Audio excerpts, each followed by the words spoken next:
was born a bodybuilder and I will die a bodybuilder. This is the #1 bodybuilding show in the world. It was really spectacular. We're gonna go up to $500,000 for the winner next year.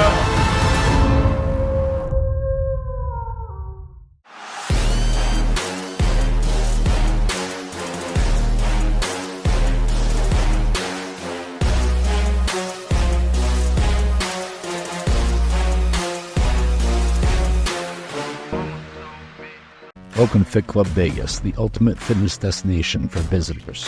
Drop in for a day pass and experience our 10,000 square foot fitness playground. At Fit Club, you'll find state-of-the-art equipment and a sound system so good you'll pitch your headphones. Conveniently located 7 to 12 minutes from the Las Vegas Strip, Fit Club is a perfect spot for you to come get your pump while visiting Sin City. So come check us out at 4525 West Hacienda, Las Vegas, Nevada. Fit Club Vegas, more than a gym, it's a vibe. 3, 2, 1, go. Tell me what's going on, guys. Surely not everybody was kung fu fighting, so the RP Strength crew is in the house. All the way from Detroit. This guy. You won't catch me there much. How you liking Vegas weather? We're here for like 2 weeks around the Olympia to do a bunch of content, and we showed up. It was like a punch-to-the-face reminder of how hot stuff gets. Nothing, right, Jared? Do we swear? That's great. Versus, just can't. Yeah, we'll first talk about that. Seconds. Yeah. 3 more seconds. And then it got better. Oh, excellent. Fuck Vegas. Yeah. No, it's nice. In the evenings, it was really nice. Evenings and mornings are nice. Middle of the day, Vegas is still kind of intense. Yeah.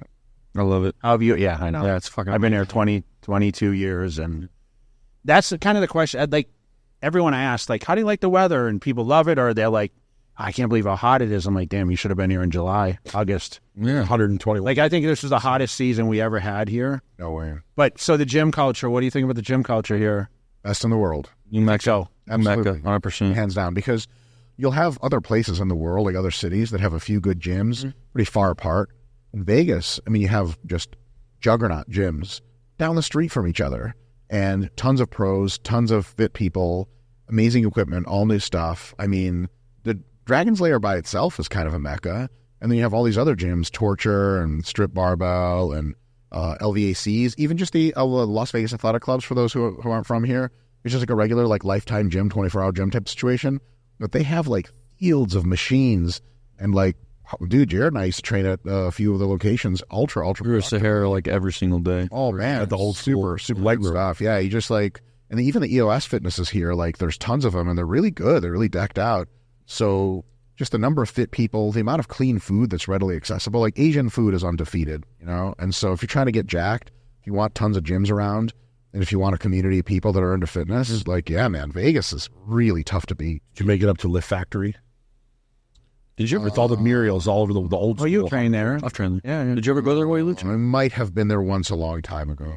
I didn't make it this time. People forget about it because it's far, but it's the hardcore powerlifting-ish type of gym. It's so funny. I find myself migrating. Like, I'll get in the car to go to the gym, and I'll have this like epiphany in my, like, oh my gosh, I got to go. I'm doing back today. I'm going to LVAC on Sahara to do the hammer row, the row that's only in a couple gyms, right? See the sick. Yeah.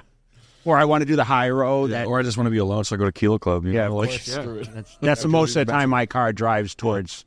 Exactly. Start driving. Going there. Like, I could pull off on exit 21 and go to Flamingo. And It's funny how just for one muscle group, people like us will go to one gym to use one or two machines. It's worth it. Dude, I pulled into the parking lot and I look at how many cars, and I'm like, I don't think I can train here. I have to go. I go to I'll go to Fit Club, or I go to LVAC, and I'm like, oh, that parking looks full. There's a lot of kids in here. I think I'm going to go to Kilo Club. There was a time, you probably had this during your preps too. There was a time during prep for this last show where I would pull up to LVAC, same thing. I'd leave.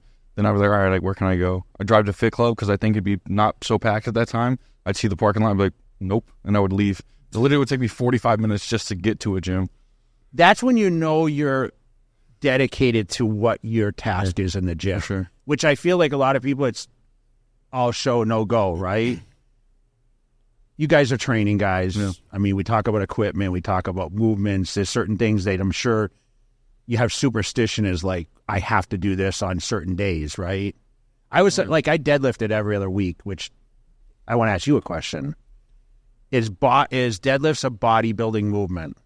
Can be. It's not required, but you can optimize it for bodybuilding, and you definitely can do it. But every other week is really smart because deadlifts promote so much fatigue in most strong people that deadlifting every single week heavy and trying to go up a little bit over time, after about 2 weeks, your body's like, I'm good. So every other week's actually quite sustainable. Intuitively did it intelligently. Yeah. A lot of the best powerlifters in the world do that. Do you deadlift? I'll do a hinge of sorts, so I'll do straight leg deadlifts or something like that. I usually keep those in the entire prep as well. Rack pulls? None of that stuff. Yeah, like you said, the systemic fatigue from all that, just for me, when I'm trying to go heavy in other exercises as well later in the week, I get shot. Like it's completely shot from how heavy you go from that exercise, so I just can't.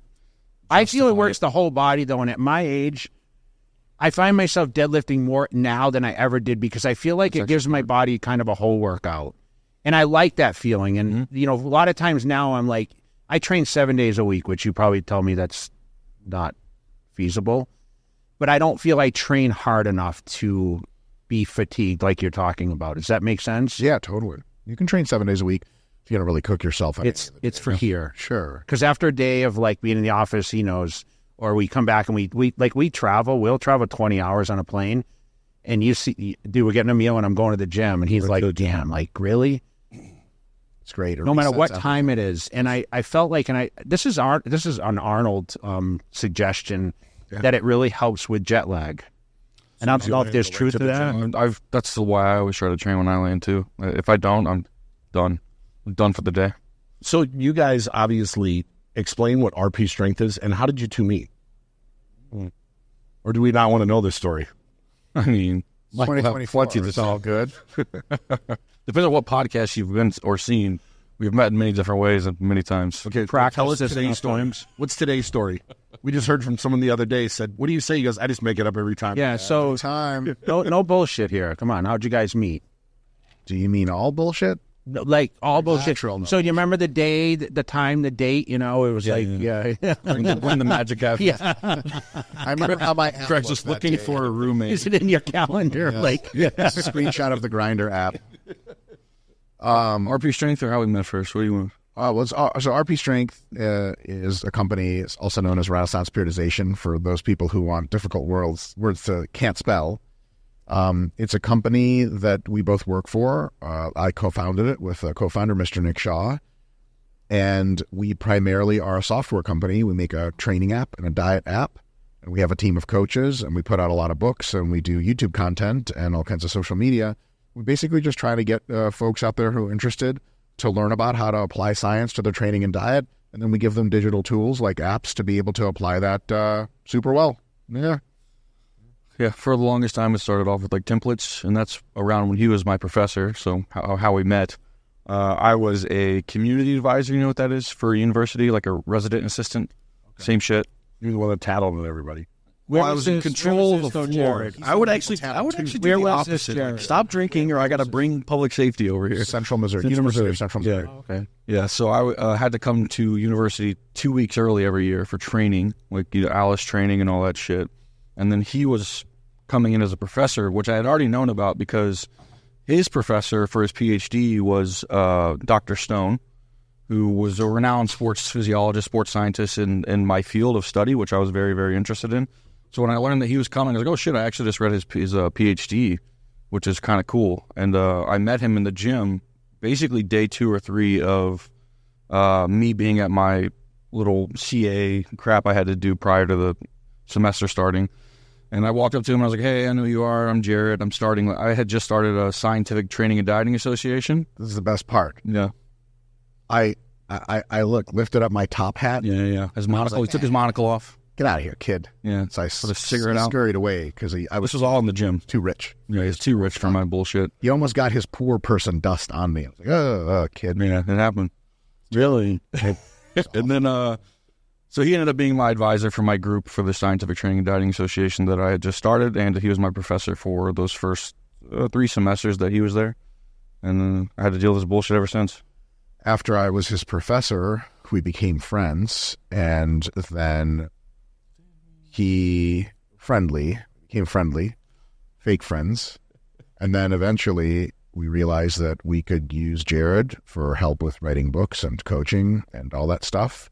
And then we used Jared to help design apps and stuff. And now Jared is our representative to the world of bodybuilding.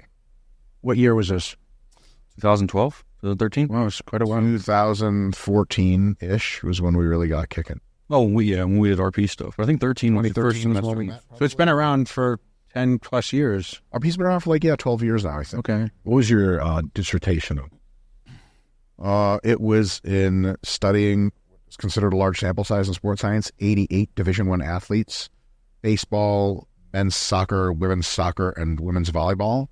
We measured tons and tons of things about their bodies and their ability to be strong and run fast and jump high. And we also collected their coaches' ranking of how good they were. And we were trying to develop a set of equations that described in the best but simplest way what made you a good athlete.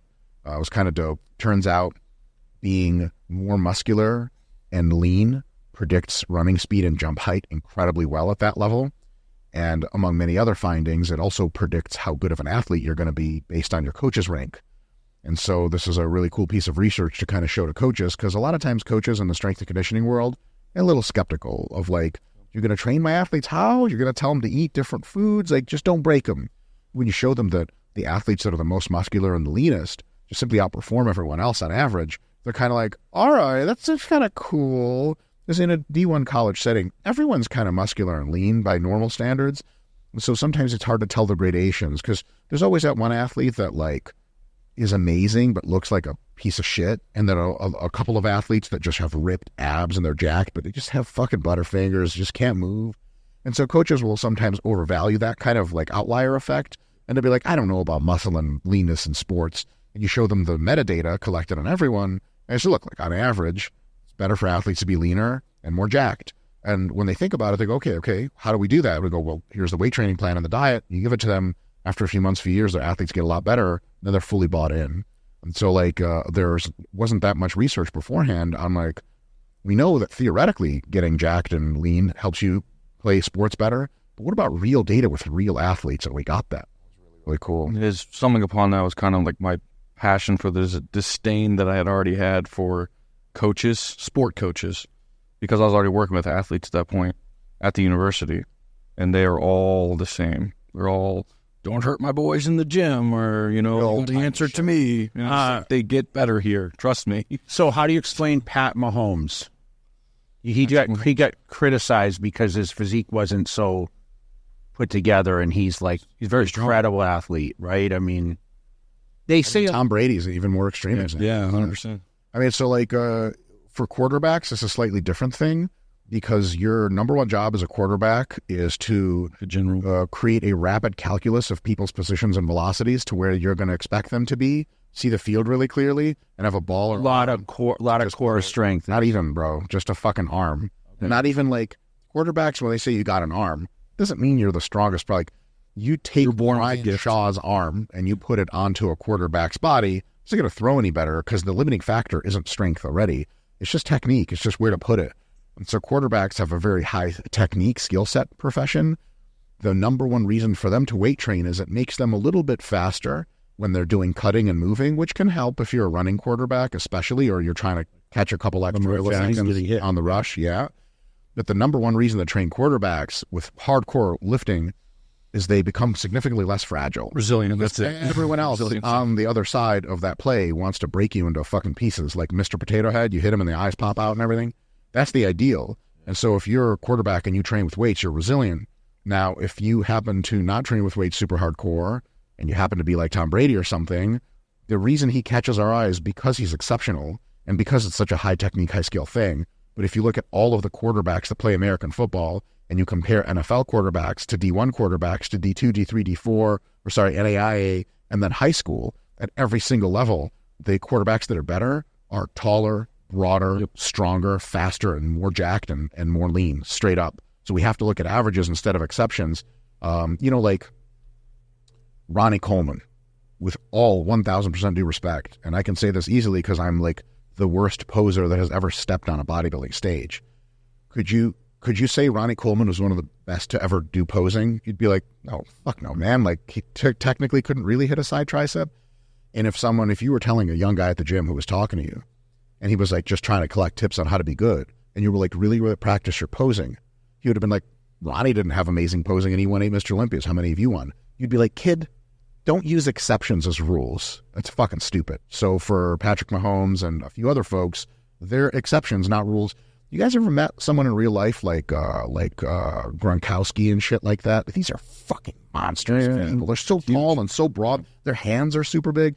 When they get more jacked and lean, they just become real dangerous. And like, that's what you want to do in American football, is become real dangerous. And that's what you want to do in all sports, like wrestling or anything like that. If you got a guy who's real jacked and lean and he's next in your bracket, you're like, were you a wrestler? Or, yeah. How far? I just wrestled in high school, but I've been doing jiu-jitsu for like 11 years now. Competitive or? Yeah. Looking at me like, well, so you have your, looking at your ears. Yeah. Is the other one just as bad? Or? Yeah.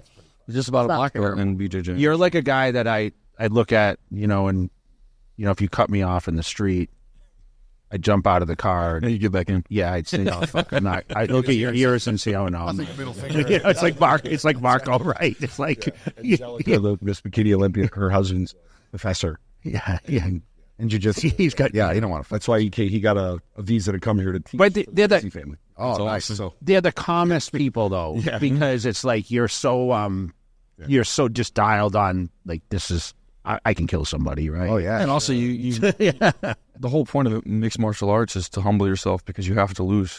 The second you walk into a gym, if it's your first day, you're the worst person there. You're gonna lose, and you have to be. What do you like more, bodybuilding or humbles you, or that? Are you retired? Good question, now, by the way. I'm retired for now. I heard that. I heard that you're retired. I'll be back on stage at some point. What, next year? Yeah. No, probably 2026 or something like that. So basically, what's a better atmosphere for you? It really depends on what aspect of it. So for me, crafting a more beautiful physique for myself is a miraculous religious process. Like when you get that pump, you pull the shirt off and everything's looking tight and billowy. Oh, man. It'll only stay like that, huh? Forever. You just get used to it the next day and be like, I need more. But that part of bodybuilding's dope. The training is super fun. The competition in bodybuilding, I've tried to like, and next time I come back to competing, I'm going to try to really like wash myself in the competitive love. Like as soon as that fucking disgusting tan smell gets on me, I want out. By holding my cock in my hand, some bikini girl is spraying your asshole with the fucking tanner. Yeah. It's negative 1 trillion degrees in there. Now you have wet tanner on you, and like all their dudes are eyeing you up, and I have to turn around. I can't even stare at other cocks, so I'm staring at nothing. And that to me, bodybuilding competition, I wish it was more fun. Now jiu-jitsu competition is amazing. Adrenaline, right? Oh yeah, you get in there and you're like, shit's gonna fucking happen. Well, it's you're fighting for your life, right? 100%. Kind of. For your pride. So this wall at accolades right here. Could you imagine I hated competition? Yeah, that's the thing. Jared and I had a talk just before I retired for the time being. He's like, you don't like competing? And I was like, no, I hate it. He's like, you shouldn't be competing right now. And I was like, yeah, I agree. And I cried a lot. And that was that. I hated it. Do you really? It was a little more confrontational. Really? Oh, hey, this is great. I don't know. There were aspects you had to have liked. I loved the lights, the crowd, and the ability to walk out there and captivate an audience. So you have a captivating physique. Look at me. But the thing is I hated the process. I loved the training. I loved the build. I just hated the hype. I hated the water depletion, the manipulation, because if you think about dieting down a body, like I'm 300 pounds off-season bodybuilder. And it's like, okay, I got to rip down to 260 to be 255 to be my best, right? So you kind of go against, you're depleting yourself to all the hard work. You don't have that capacity in the gym, the energy and everything that you have when you're building. And it's like you're ripping it down, and then you're allowing a panel of experts to determine how you place well. And even though I was on the positive side most of the time, I always thought about the guys that were in the position where I started, which was like last, right? And that bothered me because it's great to win, but it's not so good to be in the middle or the end of the pack. And I had a heart for all those people. And that's the one thing about my career is I was in last, middle, and first. And then, of course, I won it, lost it. So I experienced a lot of emotions, which I can say, listen, it built a better character for me. And it obviously gave millions of people inspirations because they were probably like, oh, shit, I can relate to this guy because I'm not not everyone wins. I watched you take second for a generation and then win all. But did you root? You indirectly kind of root for someone if you're like, damn, look, if guy finally wins, even if you don't like the guy, you're still like, man, that's pretty cool. Like I loved seeing Samson win this weekend because, the guy's third for 2 years. The world kind of shits on him. Obviously had coaching things and like, I have to cheer him on. But at the same time, like I had to tell Derek backstage, like, you're probably not going to win. Holy shit, you said that? Because he said, what do you think? Damn, you were straight up. I just lied to everyone. I'm like, dude, you're never going to lose again. I had too many people tell me that, I had too many people like, yes, yes, yes, and then behind my back. That's so terrible. I hate that shit. You see, there are aspects that you like, though. I love. He just mentioned one aspect when I got pumped and I'm lean. Yeah, and your body is so efficient, meaning like you could go in the gym and do 3 reps and you're like, when you're 300 and you're just stacked. And you're on everything under the sun, right? There's nothing like it. Yeah. It's a trip. Yeah. Another cool thing is like, if you have like a tank top and you're in real good shape where you're just on the beach shirtless and you're around regular people, watching people try to make sense of you is a really trippy. He's always in a tank top, this guy. Yeah, I don't mind. Tank top? No. Crocs. Yeah, it's shorts and Crocs. And you've carried the mohawk longer than anyone I've ever seen. It's been like 12 years. Jared's reason for carrying the mohawk is a combination of... Yeah. My man, there's a reason I'm shaved clean. Jared has 2 reasons for having a mohawk.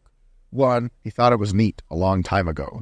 And 2, people on the internet, or which is to say involuntarily celibate commentators on the internet. You have them. You know what an incel is? Been in your comments before? Yeah, just people who shouldn't be speaking, but always a lot of opinions and they like to voice them. Some of them highly dislike Jared Feather's haircut. And they say very discourteous things to him about how he should remove it and he's a clown.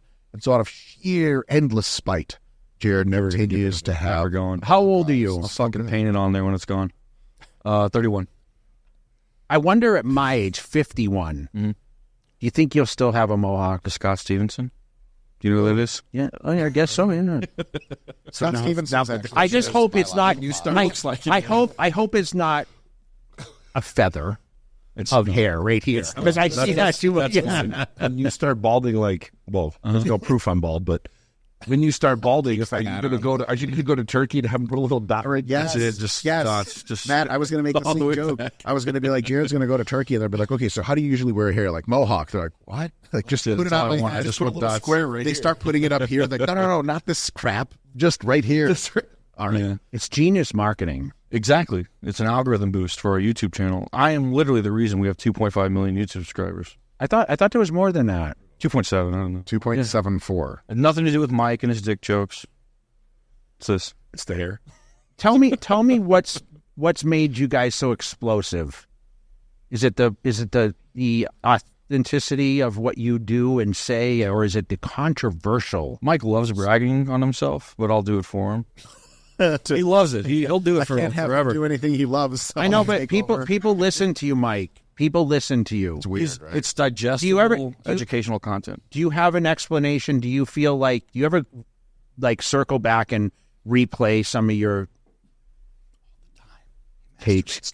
We asked Ronnie if he'll watch our podcast, and he said no. I said, do you ever watch anything you do? He says no. He said he never watched one of his training DVDs. It's wild. And you know what? I don't think I've ever watched one of mine, the 7-hour videos. Really? It's a lot of hours. I've watched a lot of clips.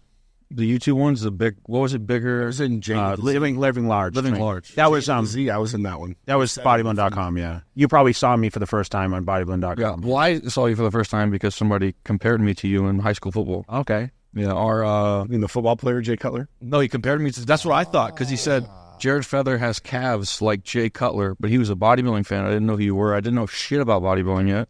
And I went and I looked up the Bears quarterback, Jay Cutler, and I was like, this is a fucking insult. And then I met the guy later. He was interviewing me after like a good game. And he's like, no, I met the bodybuilder. I'll look him up.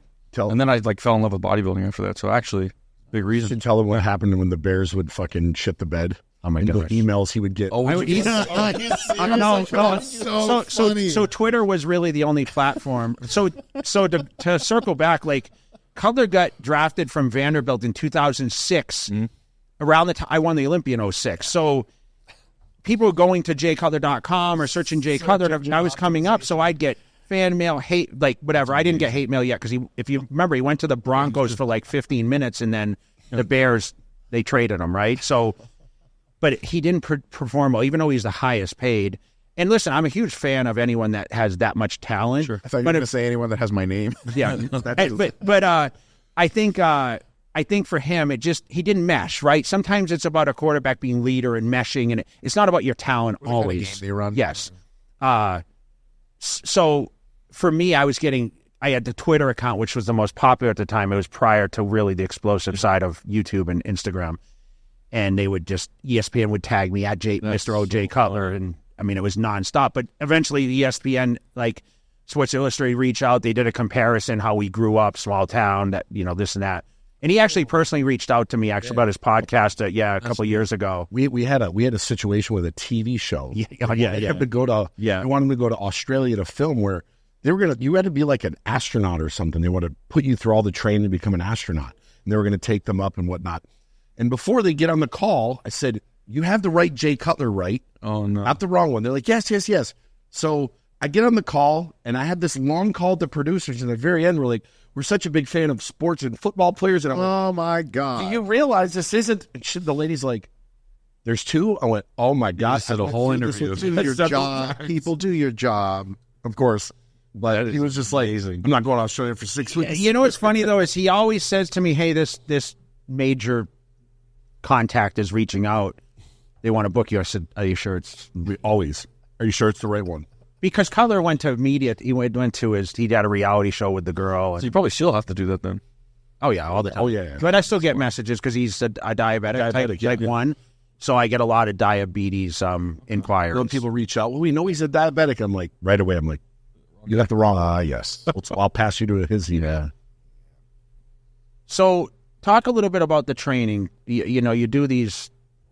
You have your theories. Is it right or wrong? I mean, is your theory the only way, or is it... I mean, you talked about full range of motion. I've watched you train. I know you tried to get me in the gym to break up what my mindset is about how to train. Because, hey, I'm Mr. You see all these titles, man? Like, I think I know everything, right? For sure. Talk a little bit about that. Tell us how much Jay doesn't know. Everything. Are we going to do that? We'll do the... I want to see. Do you going to compare what he said about me, or... I can't. Okay. I didn't watch the whole thing, so tell me what you said about me. Bro, I didn't watch the whole thing. I know, but you spoke it. And I always say this. You know what I always say? I ask Dave all the time. He films stuff. Hey, what I say when you think about thumbnail titles, he goes, what do you mean? You talked. What do you mean? What did you say? I said, well, I don't know. I don't remember what I said. Mike's lying. He watches every video he's ever done, at least twice. You study it. Yeah, he loves it. But you loves hearing himself talk. Okay. Tough to study things when you have your cock in your hand. Tissue paper in the other, but sure, study. I think that there are a bunch of different ways you can categorize someone's training on intensity, on range of motion, on technique, on exercise selection, and so on down the line. Maybe like 10 things. And everyone scores like on a 1 through 10 of how well they're doing those things. And there's a really interesting caveat there where based on someone's history, based on their own body type, based on their preferences, the scores are for them and not for everyone else. So it can't be 100% objective. So a lot of people who have trained for a long time and know their bodies well, they know a lot of stuff that works well for them. That doesn't seem like it should work, but it does. But then again, it's true for everyone, including myself and Jared, that a lot of stuff that we thought was the way to train when it was 100% right on the money, maybe it's only 85% on the money or 80%, and we could be doing it better, and there could be a nuance that we could do better. So anytime that we do like a couple different types of, we have like a Friday critique show, Exercise Scientist critiques whoever the fuck. When we do Hollywood people, it's just like clown show, right? When we do like people like Liver King, like pathological liars, we just like shit on them the entire time because they're pieces of shit. But then when we do bodybuilders and professional athletes, especially bodybuilders, we come in with a lot of reverence and respect. I'm like, I'm not going to go like kicking dicks out of Jay Cutler's mouth and tell him he doesn't know how to fucking train. What I'm going to do is watch his videos and be like, that I think could be improved, but that right there, I understand why he's doing it. I think it's fucking awesome. So anytime we talk to people who know things, there's always a reverence there of like, okay, yeah, I don't believe you know everything there is to know about training. Because Ronnie got 18 more Mr. Olympias than you. Fuck off. So, everyone has a piece of the puzzle, and it's good to approach things as like, what can I learn from this person? But then again, like young kids who look up to people who know things, a lot of times they'll just copy people verbatim.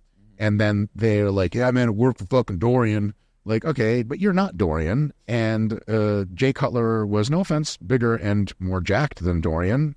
And he trained in a completely opposite style. What do you think about that? And then you realize a lot of people don't have critical thinking skills. Probably the best way to train is to take whatever makes sense to you and makes sense in your head logically and feels good for your body sustainably from every bodybuilder that you can pick up and combine it into your own shit that works for you. So if you're just copying people, you're going to copy some weird shit, If I was to ask you, though,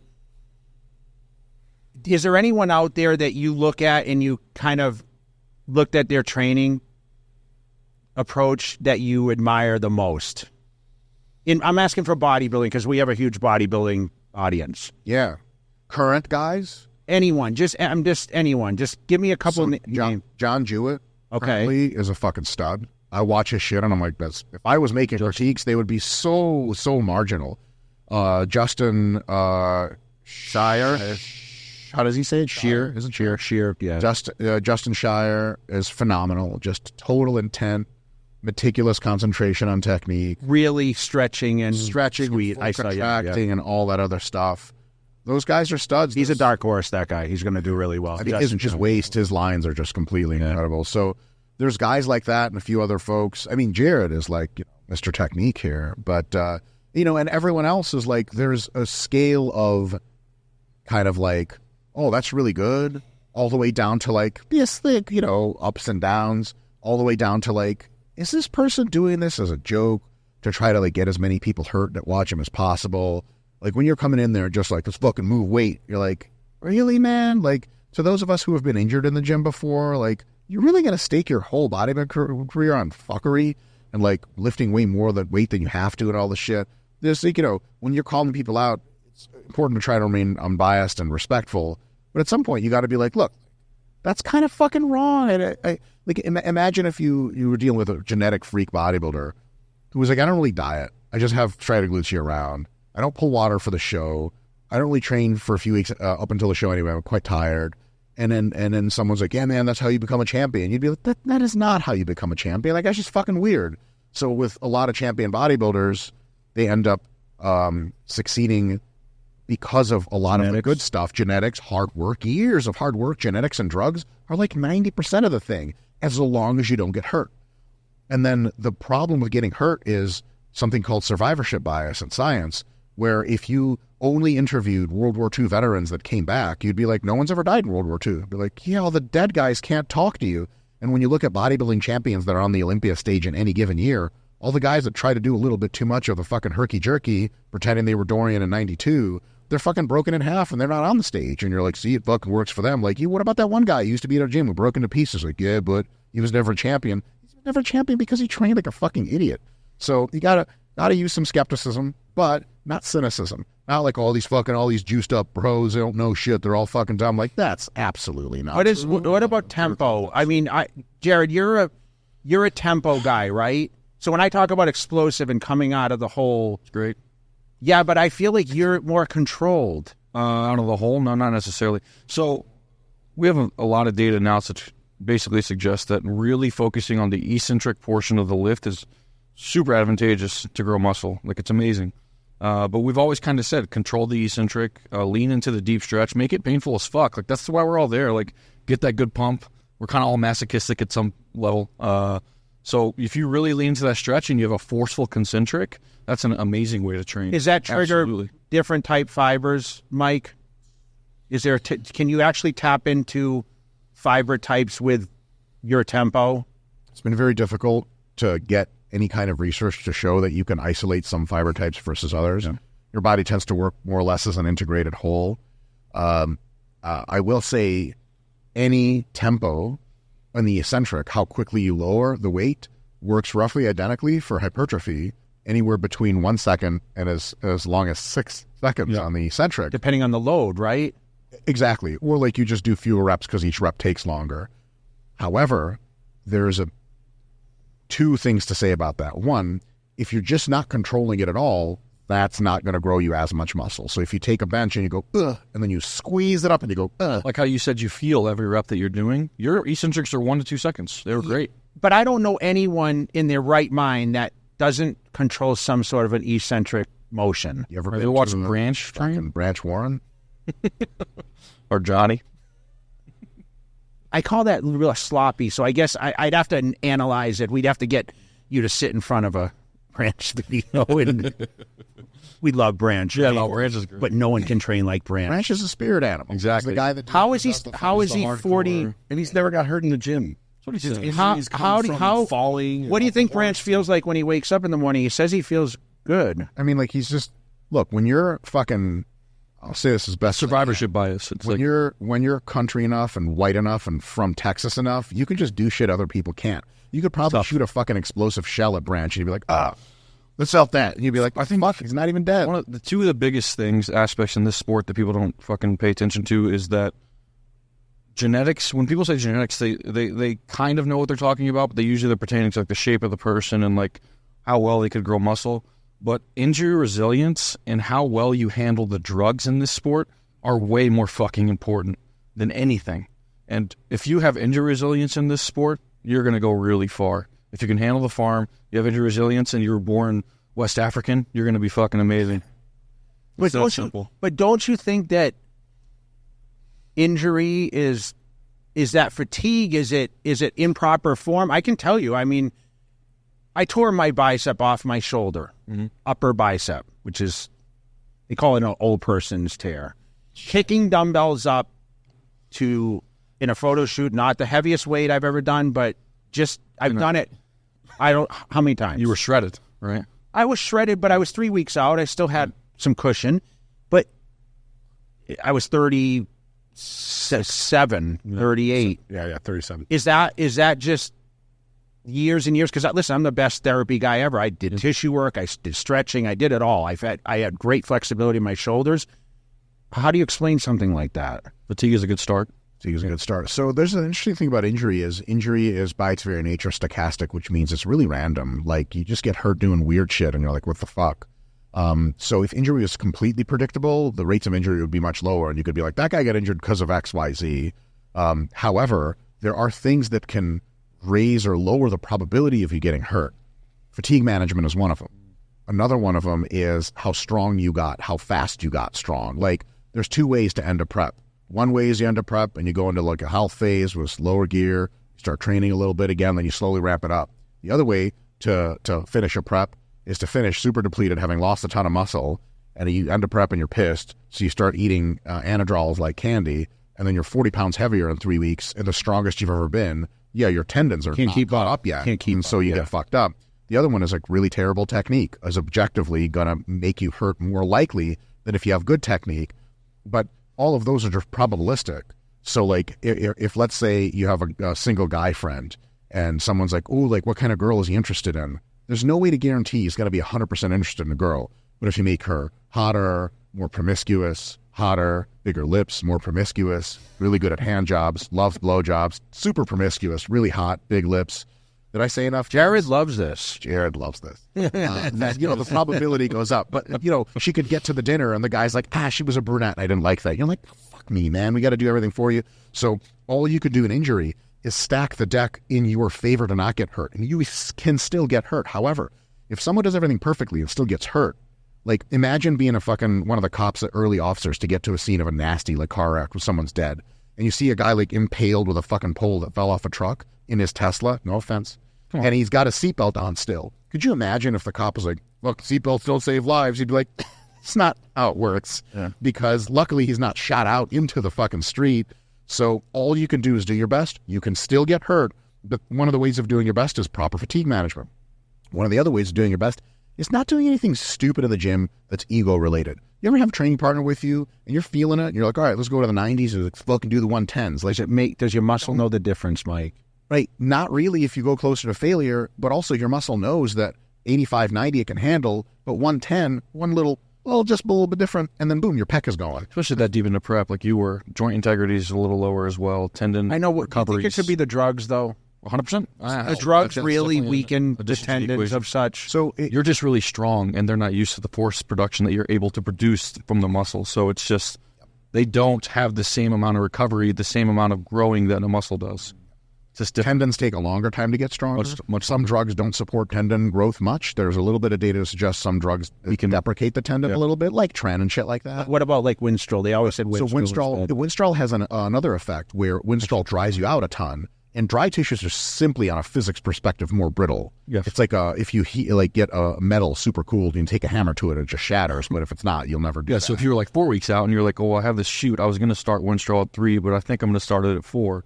It could have played a role. There's another problem with Winstrol. 2 other problems. One, Winstrol has an amazing androgenic neural drive component. Yeah. You know, like you're on some Winnie, you're like, man, I'm fucking strong. And the other thing is Winstrol psychologically, because it's more androgen in your blood, it makes you have that like, fuck you type of attitude in the gym where someone's like 5 plates, you're like, fuck, 6. I got this Winnie in me, I don't give a fuck. Mm-hmm. But then the Winnie's also getting your tendons nice and dry, and then you do this and it snaps off. So drugs don't hurt the equation, absolutely. But however, there are other drugs that help. All of the peptides that help you heal. Just being on a decent dose of growth hormone reconstructs your tissues faster, better, more completely, all the way through the tendon complex. So like growth hormone is an anti-injury situation. So there are definitely ways to play it. I would just say, like from a drug perspective, don't do anything stupid, right? Based on how you feel.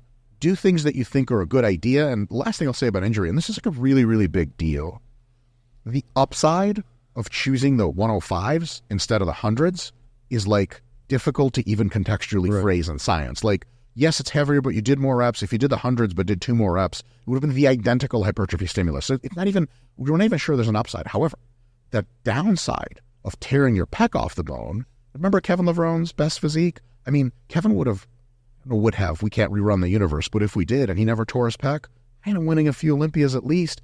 Pec tear, Tony Freeman. Pec tear changes how you look. It was permanent too. Of course. Yeah, nowadays they're better at it, but even still, like it's a full avulsion and never look the same. Do you really, if you take it on the one hand, okay, I can do something dumb and tear a pec and ruin my physique forever. On the other hand, the plus side of doing it the dumb way instead of smart way is like ego vibes or something. Like that is not a good reason. It's like someone's like, hey man, there's this awesome club in like the middle of fucking East Detroit we want to go to. You're like, what are my probability of getting shot? It's pretty high, but you should see the girls. Like, fuck you, I'm not getting shot over some hose. You know what I mean? Like, people just lose that perspective. And what I want to tell people as an older person is like, you just don't want to get hurt as often as, like, there's no situation in which you're like, yeah, I'll get hurt more often. Don't. So if you can make your training a little bit more bulletproofed, a little bit safer, which means hardcore, going close to failure, but with manageable loads, something similar to what you did the week before. Don't double your volume session to session. Don't let your boys talk into some stupid shit. If you avoid that crap, can you still get hurt? Yeah, hell yeah, you can still get hurt. I've never had a thought process in the gym like, oh my gosh, I might get injured doing this. No matter how much weight I picked up, because I believe I had the right trigger where I never had an ego. I always said in the beginning, leave your ego at the door, because bodybuilding, they never ask you on stage how much weight you push, right? Or how many reps you did. Doesn't show. Can I ask you, so I get this question a lot. How do I put a peak on my biceps? Can you manipulate a muscle, how a muscle appears? You can. So if you train mostly at shortened muscle lengths, which means like if you do a curl, don't do this downward portion, just do it up here. You can probably grow a little bit more tissue proximally in the bicep instead of distally, so up towards the shoulder. So it will create a little bit more of a peak. The problem is that the overall muscle growth is much worse like that. And also the difference after years is like a few percentage points, which visually most people can't even tell. the preponderance of the difference in why people's muscles look different is straight up genetics. Like, you know, like Keon, like, why did his muscles pop? Because Keon's mommy and daddy did the thing together, and Keon was born perfect. Right. And can you look more Keon-esque in your own special way if you do some shortened stuff? Just by enough to where no one can tell, and you're like, God damn it, I should have never done that. It's kind of funny you're saying that, because you talk about full range of motion, and now you're talking about doing a very short range. So you do believe that there can be benefit, but you're not suggesting it because the long-term effect is not worth not having the whole thing developed. Is that what you're saying? 100%. And it was like, if I told people to do like shortened partials to get the bigger peak, they would get some bigger peak. But the amount of sum is so low that after years of hearing this podcast and doing it, they'd want to stab me because there was like, you promised me something fucking fake.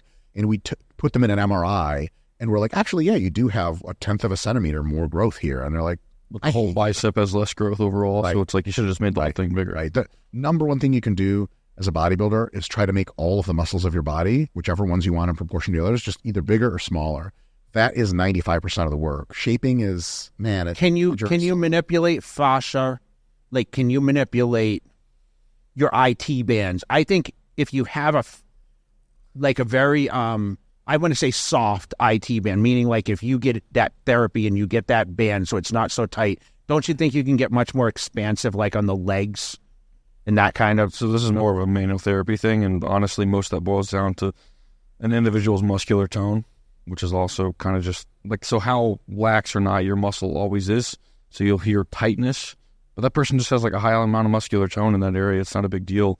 And if you're not manipulating the fascia, that's just manipulating the fascia is possible, but they've modeled out how much force is required. It's insane. And it would be a similar amount of force as like, you know, the machine that makes the asphalt flat, the big round thing, it would have to run you over. Yeah. No joke.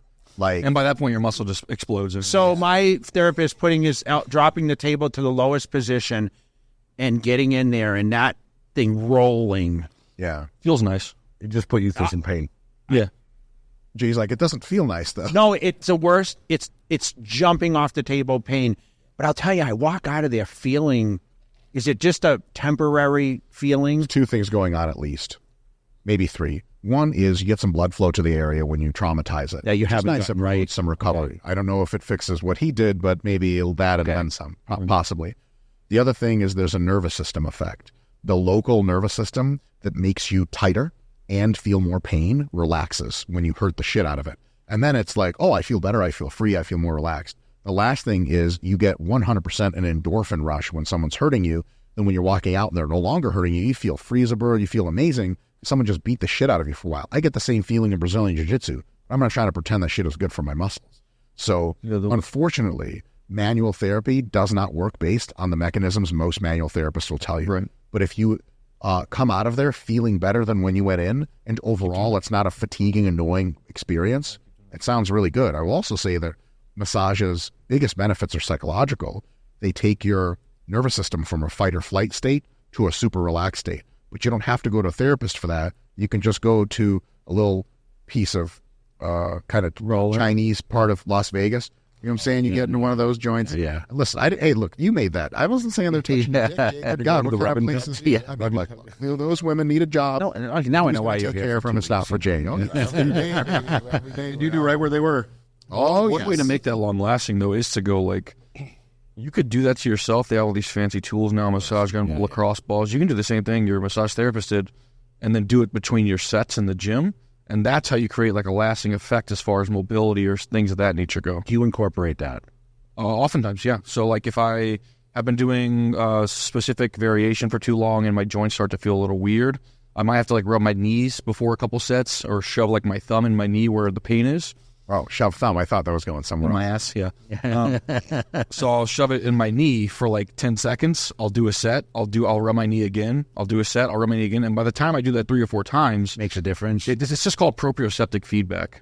That's all it is. So you're telling your brain, hey, I have pain in this area. I'm clearly moving weird, either in my hips or my knees or my ankles. I have no fucking idea. So how about I just touch the area that has a shitload of pain, and my brain will just fix it for me. The nervous system is very good at that. So if you got a massage, like you get the deep tissue ones, and then you went and trained, you'd probably have a fucking amazing training session, to be honest.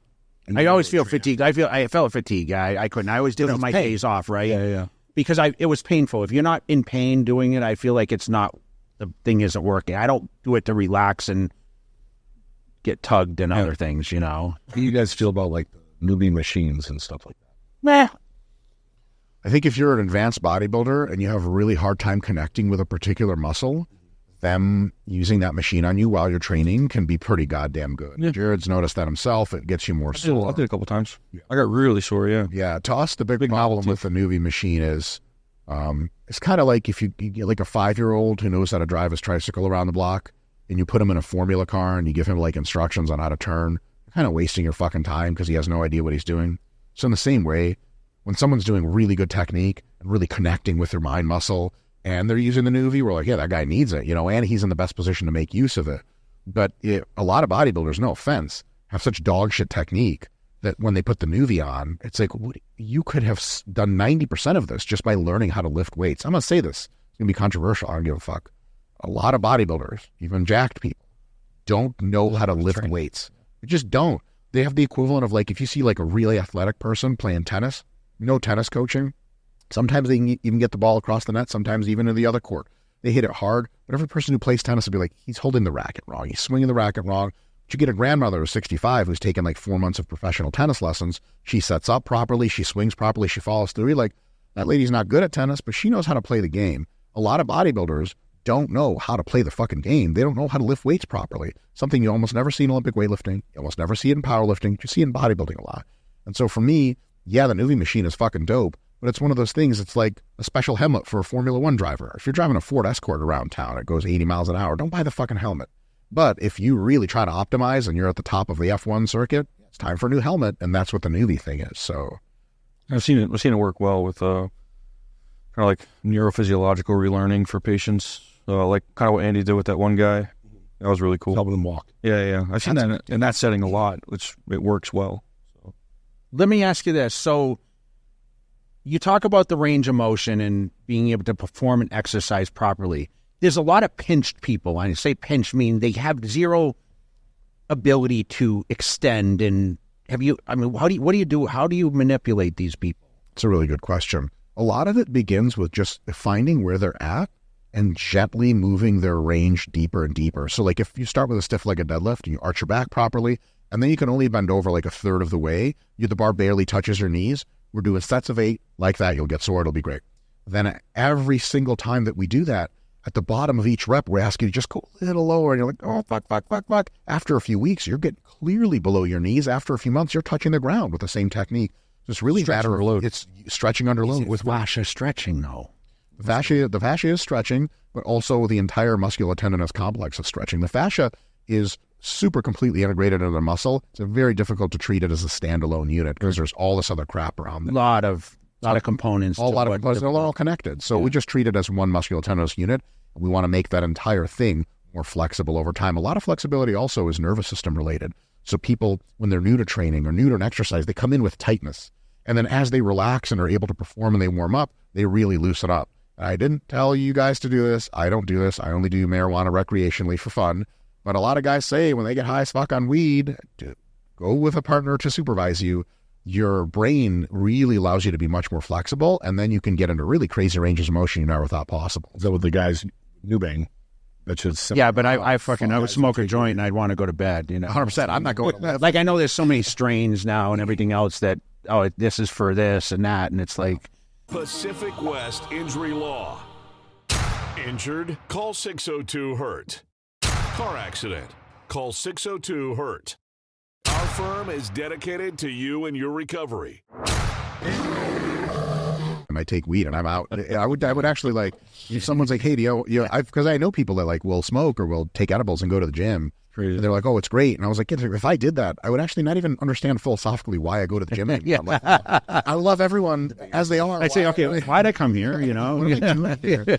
I was actually high on mushrooms one time. We both went. And we went to the gym. Yeah. And it was a confusing place. So first of all, here's how the gym looked to us. People microdose every day, they talk about this. We were mega dose. Okay, we didn't. For reference, folks out there listening, was a dry 5 grams. Yeah, right. It was a lot. It's like, you're not really so sure what's what. Here's a trippy thing about the gym. Number one, the lights, the top lights were so bright. I was like, oh my God, the mirrors are insanely confusing.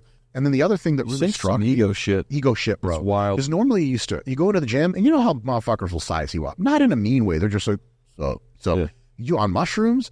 I just want to hug the world. And these guys, like, I like walk to the gym and like, you know, we look like we look, right? So people size us up. And I look over and some guy looks at me at the bench and he gets down. I was like, are we enemies? Why are these men so mean? It sounds like a video you guys should film. Yeah, right. I would love to know when this was so we could go back to the camera video and see actually what went on. You know, it was not recorded. Okay. Do that on Halloween? We did go into the gym on Halloween. So have you ever done it since? Mushrooms? No. Oh. Gone to the gym on mushrooms? No. Me too. That's a new video. No. Yeah, exactly. The other thing is what I wanted to see how the weights felt. And so I came up and I grabbed the 15s. I pulled a 15-pound dumbbell off the rack and I was like, ugh. It was so heavy. I was like, fuck this, dude. Everything hurt. Oh, like, it was impossible to understand why anyone would ever do that. Yeah. Are you surprised at your success? Being a drug addict. I'm moving forward. Are you surprised at the impact you have made? You guys have got. Because you've made a really solid impact. People talk about you. You came from the Olympia. You just mentioned. What do people come up and say to you when they meet you, besides how handsome you are? Zero people have ever said. My wife is off camera. She just laughed at that. That's the kind of shit I have. Someone ever tell him he's handsome? Do you tell him every morning? Do you? You wake up in the morning and you say, thankful you're so handsome? I've never heard Crystal say that. Okay. I hear that. I've been around. Oh, no, I roll out of bed. She gets up. How long have you guys been together? Too long. 10 years as boyfriend and girlfriend and 6 years as husband and wife. So when you guys were attracted, was it an immediate thing or was it? Oh, I can tell that story. What triggered the thickness? Mike was down with Well, it. Crystal has a... Wow. Her standards. Listen, single in it. no, for real. Her standards were fucking low as shit at that point, and I was like, lucky. But we met at an airport because we were flirting on the internet. That's how we met, on Facebook. And then she came to see me, and I picked her up at the airport. And the first thing I saw, this is real talk, was laughing her ass off these cameras. Yeah. She walked, like, I didn't know exactly what she looked like, but I had a rough idea. And I was looking on that airport, like, you know, like walk out for the cars and stuff. And I saw that her tricep was just meaty. And it was some muscle, but it was a lot of like little thick tricep fat. And I was like, I'm going to bite that bitch tricep off her fucking body. Cause I feel like I'm on Howard Stern right now. Like if someone's off camera. And Beetlejuice. He's getting around the corner. Okay, so I don't know if you're serious or not. No, that's, no one that's ever serious. can tell. You want me to be serious? I know, about but that? no, like you said to her, you said you don't know what she looks like and you're flirting on Facebook. That makes no sense to me. I don't know what she looks like in real life because, Jay, pictures, bro. Yeah, but how long ago was this? 16 years ago? I don't forget. 10 years ago. Well, that's when they used the angles to trick us. Yeah. For 10. Sorry, dating, total having Christian-like relations for 10. The last 6 of that. So you met her 16 years before. 10 years. 10 years. Oh, okay. Don't add them. They're integrated. Yeah. I'm trying. No, totally. So, yeah, I don't think the Photoshop apps are we were flirting off. I knew. Just the angles. Here's the thing. Girls have different angles and shit. Here's another story. And listen, I know judgment, no love lost. It's just my own bullshit. I'm not super into big titties. Like, I love them. They're great. They're wonderful. But when a bitch has little titties, your boy loses his fucking mind.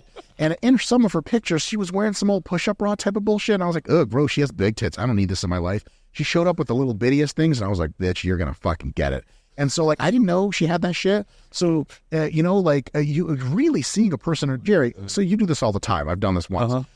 Seeing a person in real life, it hits different than on social media. Even now. So was it an immediate attraction? Like, I mean, I should ask her what your first impression was. She just said he had a job and was single. Well, that's all she cared about. That's really it, man. That's all she ever tells me, bro. So I can speak for myself. My attraction to her physically was like right away she was going to get it. But like, we're not married because we're physically attracted to each other. And I mean that literally. We are not physically attracted. I'm attracted to her, but she sometimes like dry heaves when I'm having sex with her. That's a lie. Not by much. Poor girl. The reason Crystal and I are together is because she is a ride or die bitch. That's my fucking best friend. And she's the coolest bitch I've ever met in my life. Lots of hot girls out there. Crystal is fucking hot as hell, but like, that's not why we're together. So yeah, there was definitely like, oh my God, you're super fucking hot. But I've had, I've been with a few girls here and there, a lot of hot girls, and not everyone. Here's the thing. Hot girls are great until you fucking nutted a few times together. And then you look over at the person, she's like, so like, where are we? And you're like, I'm taking a cab. The fuck are you here? Bye. You tell all the secrets. But yeah, no, like, so Crystal and I, we got something kind of special, and nothing like, I tell Crystal all the time, if she was 300 pounds, overweight, super fat, I wouldn't fucking be going anywhere, man. Like, it's a human thing. But it's good. She's fine as hell. She could get it. Yeah. To answer your earlier question of the impacting people success thing, that's where this started. I was just actually thinking in my head, like, oh my gosh, wait, how did I get this? Yeah. Okay, so what give me a couple, because you can imagine what people say to me, like, and I'm shocked at, like, whether it's a female, a kid that's 12, or a guy that's 65 that looks like he never lifted weights. What do people say the impact you made on them? It's intense. They say some very intense shit. Did people cry sometimes? I mean, I fucking crying, nervous. I do. Yeah, Jerry cries when he hugs his fans. Dude, absolutely. I mean, if somebody comes up to you and says they attempted to take their life and then they found something like what we're doing and it changed the perspective on stuff, I mean, that's some shit. You know what I mean? And I've heard that story so many times. And you probably have too. Amazing, yeah. It's cool. Weight loss. It's insane, man. Like, that is the coolest shit ever. I have a really tough time feeling any kind of special or putting myself on a pedestal. It just doesn't fit. Yeah. Same, huh? I walk away from an expo or meeting, like meet and greets, and I say, I can't. I say to Angie, my fiance, I'm like, I never imagined this. You can't prep yourself for being an inspirational character from the stories you hear. And I say that, like, I still don't, as I'm saying it, I'm like, this is awkward. Yes. Because I selfishly, like, did all this. I mean, we're sitting here talking about bro in the gym, like, you know what I mean? And we love to train this and that. Like, the mindset never to start bodybuilding was like, I want to change people's lives or I want to motivate someone. I'm like, man, I need an outlet. I'm stressed. I want to be great, this. Right? I like the feeling. I like the pump, and I like that. Like, so talk about that. I mean, look, like, I wasn't shit coming up.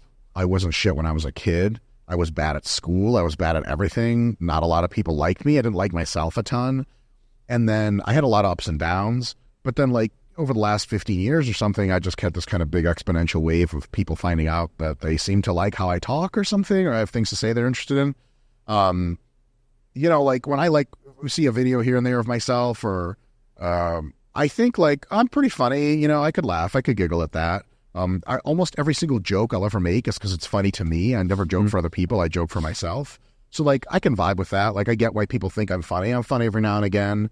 But the only thing I can absolutely promise everyone who ever meets me in real life is there is absolutely no facade. Yeah. And I just genuine interaction. Care about talking to you as a human exactly as much as you give a shit to talk to me.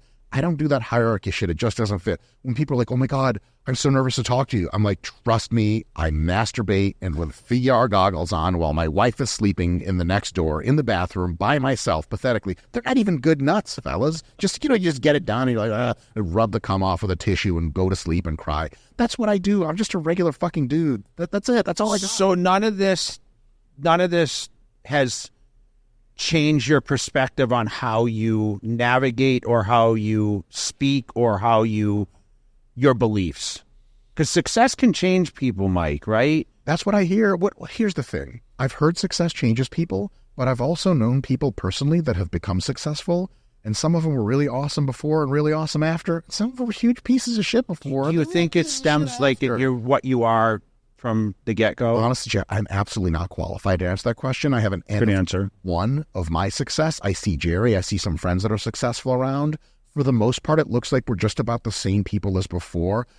I think it's made me a little more of a people person, to be honest. Are you introverted? Yeah, I probably was. You feel like so. You an introvert also? Okay. You could get me to go outside and talk to random people for 90 minutes straight. I was an introvert. More so growing up, and I think that it just made me. I couldn't connect with people as well, and I think it made me way more connected to people. Good practice. More like loving and more meditative in my own, like when I'm by myself, like introspection and stuff like that. Wow, this is really cool that we have this impact, and I just kind of like feeling all that love for people, which I just don't think I really had all that in the past, but it's cool as hell, and I really lean into it now, which is cool. I don't think success changed people. I think it shows who they are. Reveals them. Yeah. They always work. If you were an asshole with money, you're a bigger asshole. But there's a lot of times where people get that success. They always were an asshole, but they kept it quiet. But now they have the money. They can just shit on people. It just shows who they always were. You've been around a lot of successful people. Yeah, you're probably the guy to ask. And that's your opinion, is it's mostly that. I've seen people go from nothing, and as they climb up, they just start acting different. But they always were like that. Yeah. Unless you were really around them, you didn't know. I just hate that people think of success and they think the monetary thing. That's always money. Yeah, that's the problem with the American way, is like they look at, oh, that guy makes money, or they judge people on success with financial reward, Which how we dress. And a lot of it nowadays is bullshit. You know how many people we know that you look on their Instagram, you think they're loaded, they are fancy cars broke. And shit. I've heard about that. Cars are leased, their house, they're in debt, their credit cards are through the roof, and they keep that facade going. And then there's people that walk in that are in a T-shirt and whatever, and you have no idea they got $20 million in the bank. But they don't they don't need that attention.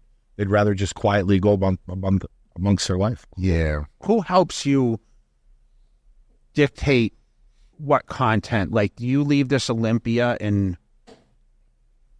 think, okay, I have an idea of what my next content piece is? We have a core team. We have a team. Is it deep? Is it a deep team, or it's getting deeper? Yeah. Our team is centered around a gentleman named Scott, the video guy. Strange last His real name.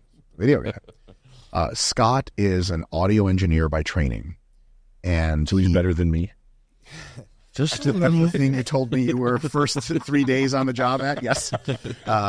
Your setup is fucking golden. That's good, man. You're doing a good job. But like Scott, we started working with him on our YouTube from the get-go, and he is in the YouTube channel. He manages a team of editors. He doesn't do much editing himself anymore, but he used to. And we meet every week. He comes to stay at our house for 2 days almost every week to record content. And so the ideas mostly come from my own head, because like I think about the shit all the time. I love training. I love diet. I'll see something on YouTube and I'm like, fuck, that's stupid. I got to make a video about people teaching how to do that right. You know, like see the dumbest shit and you're like, I got to fix this. So I write my ideas down. okay? So you do have a notepad. so you do have a trigger point. Huge. Yeah.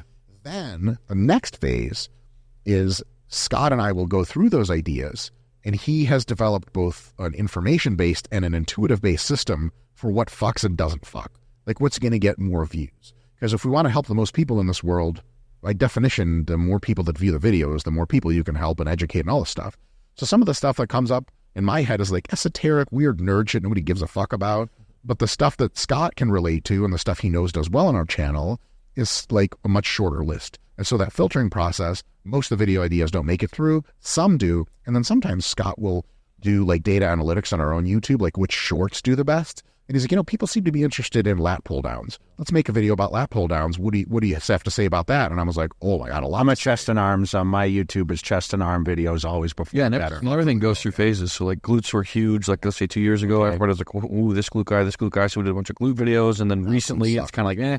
And the keto diet will come back around inevitably. It's always going to. And so like the Atkins diet. So whenever that happens, we might make a video on keto dieting, why it's bad for performance. HIIT training, Mike Menser going in the 8s, goes through waves. A few months ago, there was a huge Mike Menser wave. Yeah. And then now, like you Google Mike Menser, nothing even comes up. Does Tom Platz get any action? He got some love on our channel, but I think a lot of younger people just don't really know who Tom Platz was. Yeah. So now we're like a history channel. We're like, Tom Platz exists, which means you never trained hard a day in your life. Dude, I didn't know some of those videos existed. I watched him train to like 10,000 reps beyond failure, and I was like, this guy. High intensity. It's like, people think groaning once and then dropping your dumbbells is high intensity. Yeah. This guy is just like a totally different level. Yeah. And it was just baffling to me that he exists. It was really, really inspirational. But yeah, all those ideas come and go. So the channel ends up being kind of a smorgasbord of my ideas, what Scott thinks will do well, what Jared thinks will do well. The rest of the YouTube team comes together, and then we plan out our videos, we record them, we edit them, etc., and we put them out. We do most of our work months and months ahead of time. So, because we have a video, like if I croaked today, we would be uninterrupted putting out videos for several months. You would never even know I was dead. What is your favorite topic? Is it nutrition? Is it training? Is it performance in the gym? What is it? I mean, mine's definitely training, just because we both came from a sports science background, and I started off in sport, he started off in sport, and we kind of segued into, well, we really like bodybuilding. It's a lot of fun, and how could we apply these same principles to training and kind of like lay it out for people so they can understand it really well. So I fucking love training. We have a whole training app, you know what I mean? So training is dope. The training app makes that really awesome. I will go back and forth about what I like the most. Like, I'll focus on training for a while and be really passionate about, like, ideas and training. And then I'm like, ooh, nutrition sounds cool. And I just have a wave of nutrition insights and ideas. And then I'll go through a recovery wave where, like, man, recovery, like, not enough people talk about it. Because sometimes you come to, like, huge epiphanies in your life. Like, my wife and I are workaholics, so we work all the fucking time. And we take our work and peel it back a little bit. Everything about our physical training improves by, like, times 10. And we're like, right, recovery's a thing. And so I'm like, man, it has such a big effect on me. There's a lot of people that just don't know. Like, I remember seeing this one bodybuilder, who's a pro, he's a very good. He made a post on Instagram, it's years and years ago, and he was like, 1 a.m., finally being able to hit the gym, got to do what it takes, though. And I was just like, what the fuck? Like, I remember reading about you that, like, I don't know. I train in the middle of the night. Well, people were like, asked you after, like, your second Olympia, they're like, what's it going to be, man? You're going to hit the strip? You're like, well, stay up a little later than usual, so by about 11, I'll be asleep. And everyone was like, what the fuck? It was like, but that's how you recover, is you sleep at night. Yeah. And there's people who have perceptions of, like, grind, brother, you got to just work. And it's like, if you're not sleeping and resting and relaxing, you can work yourself into a worse physique. And most people just don't know that, because how sexy is it on Instagram or YouTube to be like, you got to rest, brother? Nobody says it like that. So be like, fuck rest. Like, I don't know. Things have changed so much, the whole landscape. Like, I came from, like, just repetitions, rest, certain rest times, like I do 45 seconds to a minute between, so if a training partner was with me. But now we've gone into, like, all these other theories, like, intermittent fasting, the ice baths. Is that what it's called? What's it called? Yeah. It used to be an ice bath. Cryo, and what's the, like, what are they, cold plunging? Cold plunging. So, this didn't exist. Like, ice baths, that's what we called in high school, was an ice bath. They had a aluminum tub. And that's most of the sports teams have. Yeah, so now it's like everyone has an ice bath in their house, and they do infrared saunas, and they do intermittent fasting, and they count macros and keto diets, right? Which didn't exist in the world. What do you think of all this current? Is it confusing for people? It's definitely confusing for people. It's a smorgasbord that ranges all the way from, this is a really good idea, down to, this is pure nonsense and worse for you than if you didn't do it. So, macros. If you can count your macros, you get an app like Macro Factor or the RP Diet Coach app, just even do it on your iPhone, you understand what macros are, you can track well, and you're a person who likes to eat kind of flexibly, you travel for work a lot, you have dinners. As soon as you master macros, you can get down to super low body fat percent, you can come back up, it's a fucking cheat. So it's not the type of food, it's just, you believe in macros, or do you believe in the type of foods that you eat? Type of food matters, but macros matter way more. So okay. I'll tell you this, like, if I watched you with a spoon take down 3 cans of almond butter in a row, and I was like, Jay, that's a lot of grams of fat. You'd be like, but it's healthy fat. I'd be like, Jay, that's not, yeah, it's better than butter, but it's still fat, right? So if you were eating bacon grease out of the bottom of a pan, I'd really be concerned. I'd be like, here's almond butter.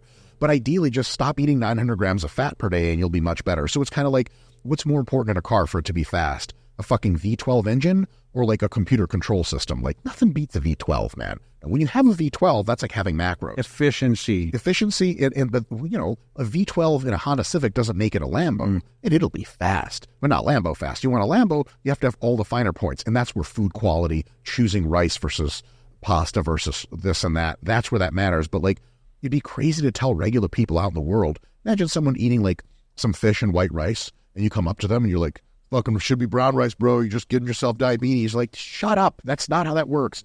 Yes, in some contexts, brown rice might be a little bit healthier, but it's just, and even there's a huge ton of nuance. And the nuance is so tiny that like the macros cover it completely. You just wouldn't even be able to see it. So macros matter a ton. Other things matter less, but then there's shit like cold plunges. The thing with the cold plunge is it application of cold to your muscles after training reduces muscle growth. This has been confirmed by like a dozen studies. Oh shit! This is going to be a problematic. Oh yeah. So like if you do the cold plunge within several hours, especially minutes after training with weights for muscle growth, you're fucking up. Now, if you're an athlete that has to not get sore and tired because you have practice day in and day out, and the practices are almost over, and then you got a couple days to taper and then a game day, on that last hard practice, get your ass in the cold tub as soon as you're done, because you don't want that inflammation coming in, because you're going to be having delayed onset muscle soreness at the soccer game on Friday. Someone's like, dude, we lost. How come? You're like, I don't know, Phils. We had a fucking sweet leg pump. Like, nobody gives a shit about your leg pump. But that's the good time to do the ice bath and the cold plunge. But if you're doing a cold plunge for muscle growth, it is just backwards. It's just wrong. So do you think there's a euphoria feeling when people wake up and they immediately go into a cold plunge? Or is that like my tissue therapist going in and reducing, getting in there? Is that type of that a feeling? You can definitely get euphoric if you get into a cold plunge and get out upon waking. And if that wakes you up for the rest of your day, God bless you. But there's other ways of getting the euphoric feeling, but not just having to piss away 15 minutes, is having your nuts shrink on you. And that's going to the gym and doing hard sets of fucking squats. Not only does that wake your ass the fuck up, not only does it give you an appreciation for life, but it also builds muscle and is metabolically good and all this other stuff. So people will say, well, I like to cold plunge because I got to do something really hard in the morning. Like, you want to do something really hard? I'm going to say, don't get on my cock because your boy wakes up soft. Kidding. Or am I? No, but seriously, like, yeah, there's nothing wrong with cold plunging. But yeah, you can do hard stuff like actual fitness stuff is hard. And that's quick rant. People trying to hack their way to fitness. If I just do intermittent fasting, if I just cold plunge, I could do almost nothing but these huge benefits. There are hacks, they exist, but they're few and far between. Mostly it's just getting that ass, some fucking healthy food, some goddamn good sleep, and some regular fucking hard training. You get that shit in line, hot bath, cold bath, sauna, elbow in the asshole, that's all bonus, and some of it doesn't do it. Opinion on fasted training? I want to do it fasted. Cardio. I'm not talking cardio. I'm talking about... Yeah, I think it's better to bring along some nutrients. So if you're going to do that, what I would do is bring an intra shake. So I know he has these intra carbs as well that he's created. At least sip on them, like on your way to the gym, have them through the duration of your session. It's probably better. I've tried it, so I'm asking. Yeah, I would bring some high glycemic carbs. I wouldn't do it if I was training for Olympia. I promise you that. It really depends mostly on what time of the day you train and how you feel. How you feel. Some people wake up and train at 6 a.m. They wake up at 5:30. And so you're okay with that, is what you're saying? If you feel good and you have great performances, as long as you start eating food shortly thereafter, the science says you'll be golden. Now, if you're a person who trains at 3 p.m., fasted training doesn't make any goddamn sense because you'll have no energy by the time you go. And some people, just as humans, after 2 or 3 meals, they feel like they can train. Before, even just after 1 meal, they're like, I really need another meal. It's super individual. And the science in general doesn't say much about like person to person to person. It really just says if you're feeling good and have lots of energy and you get food in you right after, if you can perform, you can train fasted all you like, or you can train in a fed state. It really does come down to individual preference. What about fasted cardio? So fasted cardio is another preference thing. If you're so deep into prep that it's hard for you to do your cardio fasted because you're like slouching on the treadmill, but if you have to have a meal before and then you do it, that's totally fine. They've done a few studies and the amount of fat loss is just undifferentiable. Like scientific instruments can't detect which one's better, which just basically means like whatever you prefer. On a theoretical level, fasted cardio is probably a little teeny bit better than fed state cardio because some of the food that's digesting in your stomach could have gone and helped your muscles recover, but now it's just being burned while you do cardio. If that doesn't happen with a fasted cardio state, but overall your body's really good at just following calories in, calories out over time. So I would just see as cardio as like, it's 400 extra burned calories, 1 time a day, every day until my show. Whenever I can get it in, that's the number one most important part. I don't do formal cardio anymore. I just have a step tracker. I was just going to ask you, what's on your wrist? It's an old shitty Chinese step tracker watch that has the steps and the time. So you do it. You actually track your steps. every day. How many? I'm right around, I've experimented with 12 to 14,000, but then my feet hurt and I feel really tired and my legs feel weak. So for me, something like around 10,000 steps a day on a fat loss phase seems to be really, really awesome. Because the thing with cardio, and you can probably speak to this, It's counterproductive. you could do a certain amount of cardio and it's better. At a certain There's a place, it threshold. levels off. Yeah. And then after that, it just makes you flat and shitty and it's awful. You just can't cardio yourself. 2 hours twice a day on a step mill is not a good It's I worked with coaches, Chris Aceto was from a kid, and he hated cardio. He said, I'd rather have you weight train twice a day, and he always suggested to me to maintain a pump, the calories you burn outweighs what you could do on a step mill or whatever else. Sure. You burn a lot of calories lifting heavy weights, especially with you resting 45 seconds between each set. Jay, how much do you sweat in the gym, even when it's air conditioned? Fucking gallons, right? You're burning a ton of calories. When my body's efficient, when I sweat more when I'm closer to contest, and that could be a lot of factors. Sure. But you burn a lot of calories training. You burn a lot of calories just moving around. If you need an extra mild calorie burn, cardio could do that for you. But we've seen time and time again that if you up your cardio a ton, your body becomes really efficient at maintaining all of your body mass for you and all the other ways. And so you don't burn as many calories as you actually think you're burning, because now you're burning less the entire time you're alive, more during cardio. It just makes it a more painful time. Cardio is one of those things. It's like an extra little bit of something you sprinkle in. Cardio by itself can't drive you into contest shape. Diet has to be the thing, and weight training has to be the thing. The cardio is a very, very small part of that. I think that's the biggest misconception getting ready for a bodybuilding show is have to do cardio. Some people, we had Martin Fitzwater in here. He does none. Who I feel was probably the best condition in the show. Absolutely. I sat 3 feet from him. John does stuff too.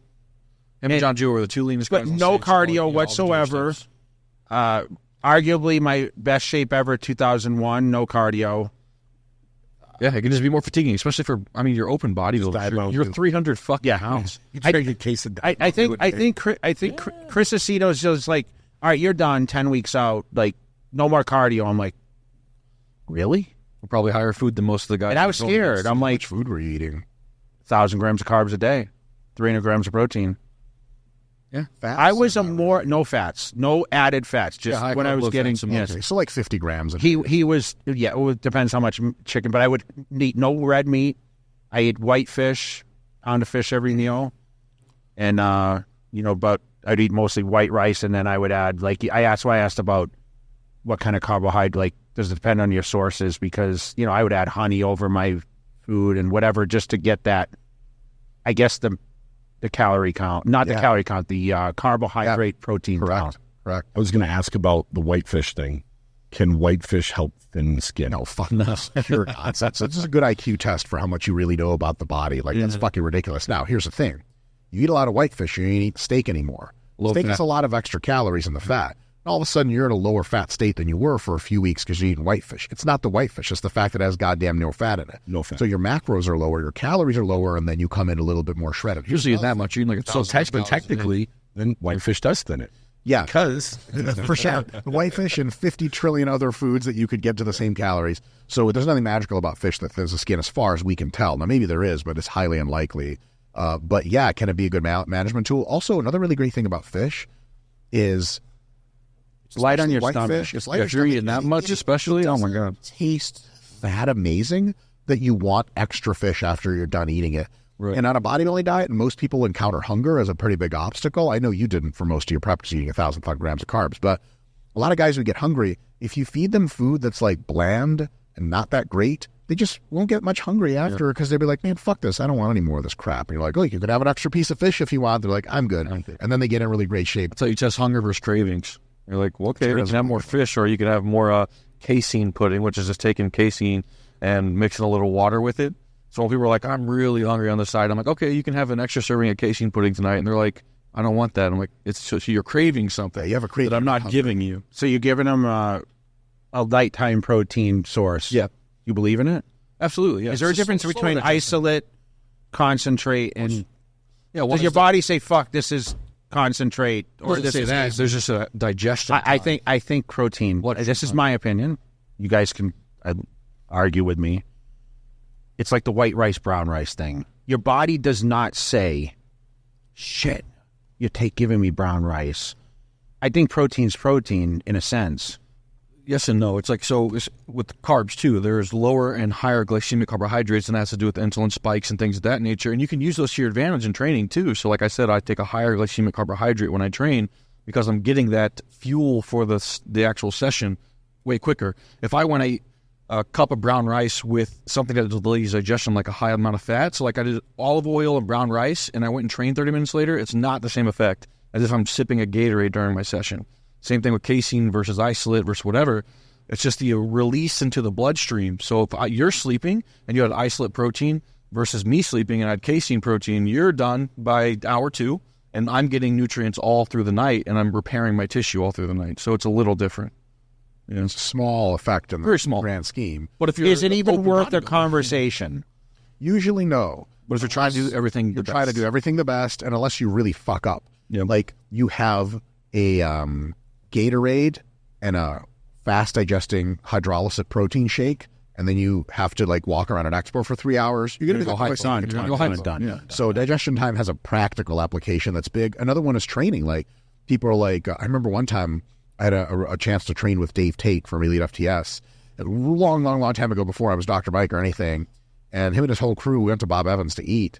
And I thought, man, we must be training hours from now. So I had all the typical Bob Evans food and I think diner food, like country fried steak. And they're like, all right, legs. And I was like, what the fuck? So I threw up and had diarrhea during the workout. It was great. I was like, oh man, it was great. I really screwed myself over. Yeah. So practical stuff like that definitely matters. But to your concentrate versus isolate versus hydrolysis question, the only really big difference between those three is that hydro is almost exclusively only whey protein, and the other ones have some other stuff coming along for the ride. Milk protein. For most people who aren't sensitive, don't have milk allergies, lactose intolerance, concentrate is cheaper. It also has some immunoglobulins in it, compounds that help you with a bunch of other shit that the hydro has actually digested already. So it actually even has some health benefits too. So if you want to save money and your tummy's okay, just buy concentrate. But I come from an era where no one used isolate. Right. You got to remember, I had the worst of the worst protein when I first started. And I literally bought it from GNC, and I looked at that bottle, and I believed that, this is going to make a huge difference. Yes, I thought, I am going to get fucking huge off this. In most circumstances, it is literally just a meal replacement. Like, you were eating so much fish, so much chicken, like having a concentrate shake per day was just adding to the fact that you had a lot of protein in your diet. No big deal. That's in a lot of anabolics. No. You're an actual bodybuilder. You've never taken a single drug I've seen on camera. But anabolics make a huge difference on does it throw any textbook, like when I talk about all this stuff, does it throw it out the window? Does it manipulate everything? No, and what you did with your diet was awesome because you actually had the nutrients to supply the anabolic drive, and most guys do not do that. They I never ate anabolics and decrease. I never ate bad food. You can ask him. I don't go out and eat burgers. I don't like that stuff. Like this cheesecake factory, and he has to make chicken and rice. Chicken and rice, just plain chicken rice. Chicken rice. What you're eating. Our CEO Nick Shaw. He's also a boring white person from America like you, and he only eats like the blandest food ever. So when we're like trying protein bars and talking to sponsors, we like don't even let Nick have a word because he's like, I think it's good. We're like, no, shut up. You don't know what good food tastes like. But like to made your bodybuilding career so much more seamless. I remember like there was a video. See, I have watched your training, unlike yourself, and we had to write. You had to speak over them. That's right. But no, I've watched back when I was younger. I watched your shit just for like spirit energy. I remember there was one like you were getting interviewed in your car on the way to the gym, and you're like, look, here's my life. I hate eating. I eat 1,000 grams of carbs per day. If I never had to eat again, it would be awesome. People ask like, oh, like if you could have a cheat meal, what would you have? Guys talk about like potato chips and burgers. If I could have a cheat meal, I would just can I skip the next meal? I just don't want to eat. And one of the reasons that's so much easier for you is because you have such a simple diet. You're just not out there eating exotic shit. The worst thing people can do is try to fit really, really tasty food into their calorie cutting macro plan for fat loss. It drives you nuts. You're like, how many Cheetos can I put into my meal and still get away? And then you just want more Cheetos. It's like drugs. My whole life, I never had Kentucky Fried Chicken, Taco Bell. They took him to KFC and filmed it. So at 50 years old, for the first time, I went to KFC to try it for the first time because I didn't want to like it. I hate. And Chris Aceto was adamant about no ketchup, no barbecue sauce. He never had condiments on my food. Well, You did it raw, bro. So he said just very simplified. So when he wrote me out a 6-meal-a-day diet, I remember when I was 18, I ate in that order. I never manipulated and mixed 3 to 4 and changed it around. I ate, it's 12 egg whites the last meal, 12 egg whites for breakfast, oatmeal. And that was how I followed the routine. One of the So structured. critical elements of being the best athlete you can be is to be coachable. And if you can do boring shit over and over again, and you can, that is a magic power. Jared's my coach. I'm the fucking worst client because I'm always trying to but can I fit this in? Can I fit that in? And Jared's like, you son of a... So you're an annoying client? Oh, my God. I'm hardly even his coach. Terrible. He's hardly even my coach because of that shit. Awful. Like you guys argue and fight about, hey, do you just understand? Or No, the closest we came to that was his show. And when I looked at him when he got off stage and I said, Mike, you are the worst person I've ever coached as a bodybuilder. Spiritually, he's one of the best bodybuilders I've ever met. He loves training. He's fucking amazing at teaching people how to do it. Dieting, he can do it really well. But as a competitive bodybuilder, the worst person I've ever fucking coached in my life. Second guessing everything, trying to optimize, trying to see if can I have this fun food and still meet my macros? Just the dumbest shit. If I was coaching myself, I'd fire me real quick. And just not liking, you spoke to it already, not liking the competition aspect. if you don't like it, it's hard. Yeah, well, You know what I mean? It's just... you got to try it to find out. But Yeah. that's why I said maybe I get a second wind in 26. We had Honey on yesterday. He was talking about a lot of the guys at the top level had a sports background and they were taught how to be coached at a young age. So when they get to that top level, they know I'm following this to where if you never had that, you might deviate. You don't realize hey man, from a young age, you've learned how to be coached. If you're not coachable. Yeah. At the same time, I have kind of a weird body, so I don't respond to things like typically people would. I've tried to be coached by a few folks, and within the first week, I'm like, you have no idea what the fuck you're doing with regards to me. You're done. Not to offend those people, I'm fucking weird. So there's a few challenges there, but yeah, no, I can stand to become a much better coached bodybuilder, and I fully intend to do that when I come back to the stage. You know what I mean? This fucking just Maybe Jay Cutler can coach you. hey, I'm not a great coach. I don't coach anyone currently because I can coach, but I will say something huge, a feather in Jared's hat. He's a phenomenal coach for many reasons, but one of them is he's so goddamn involved with athletes. He'll travel to these random shows in the Midwest just to be there for when the athletes compete. Jay, can you imagine doing that shit? Someone's like, hey, the Central. That's what he does, man. I walked in, I said, man, why aren't you in the Olympia? He said he didn't win. Didn't win show. It's pretty straightforward. Are you competing in 25? I might compete at the end of this year. I might do Taiwan. Yeah. When is it? December 20th. Do we get it in Asia then too? Do we get a DVD out of it? Jared does Taiwan. Well, I'll be doing Thailand before that. Are you? When's Thailand? I'm going to try to prep out there for the last 4 weeks. Do you have a dream to stand on Olympia stage? Yeah.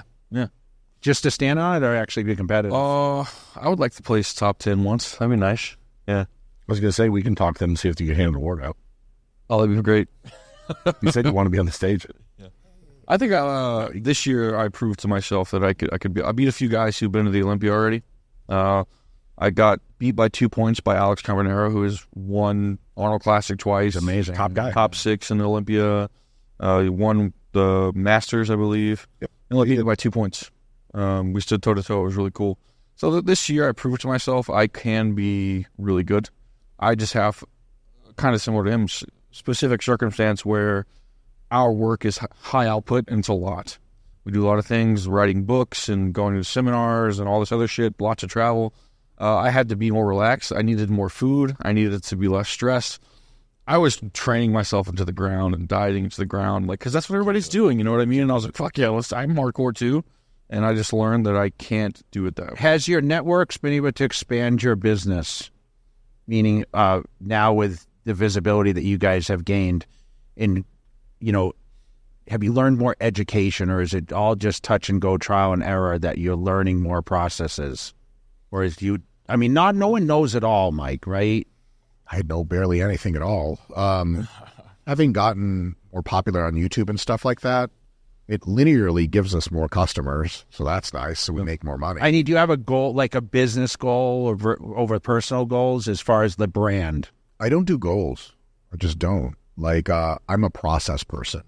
Like you said, you got whatever. What do you say? 2.7 on 2.7. Like you say, oh, I want to hit. We want to hit 3 million. Is that a threshold that you look forward to, or you don't care? Yeah, and I may never be on the Olympia stage. I just love bodybuilding. It's not up to us.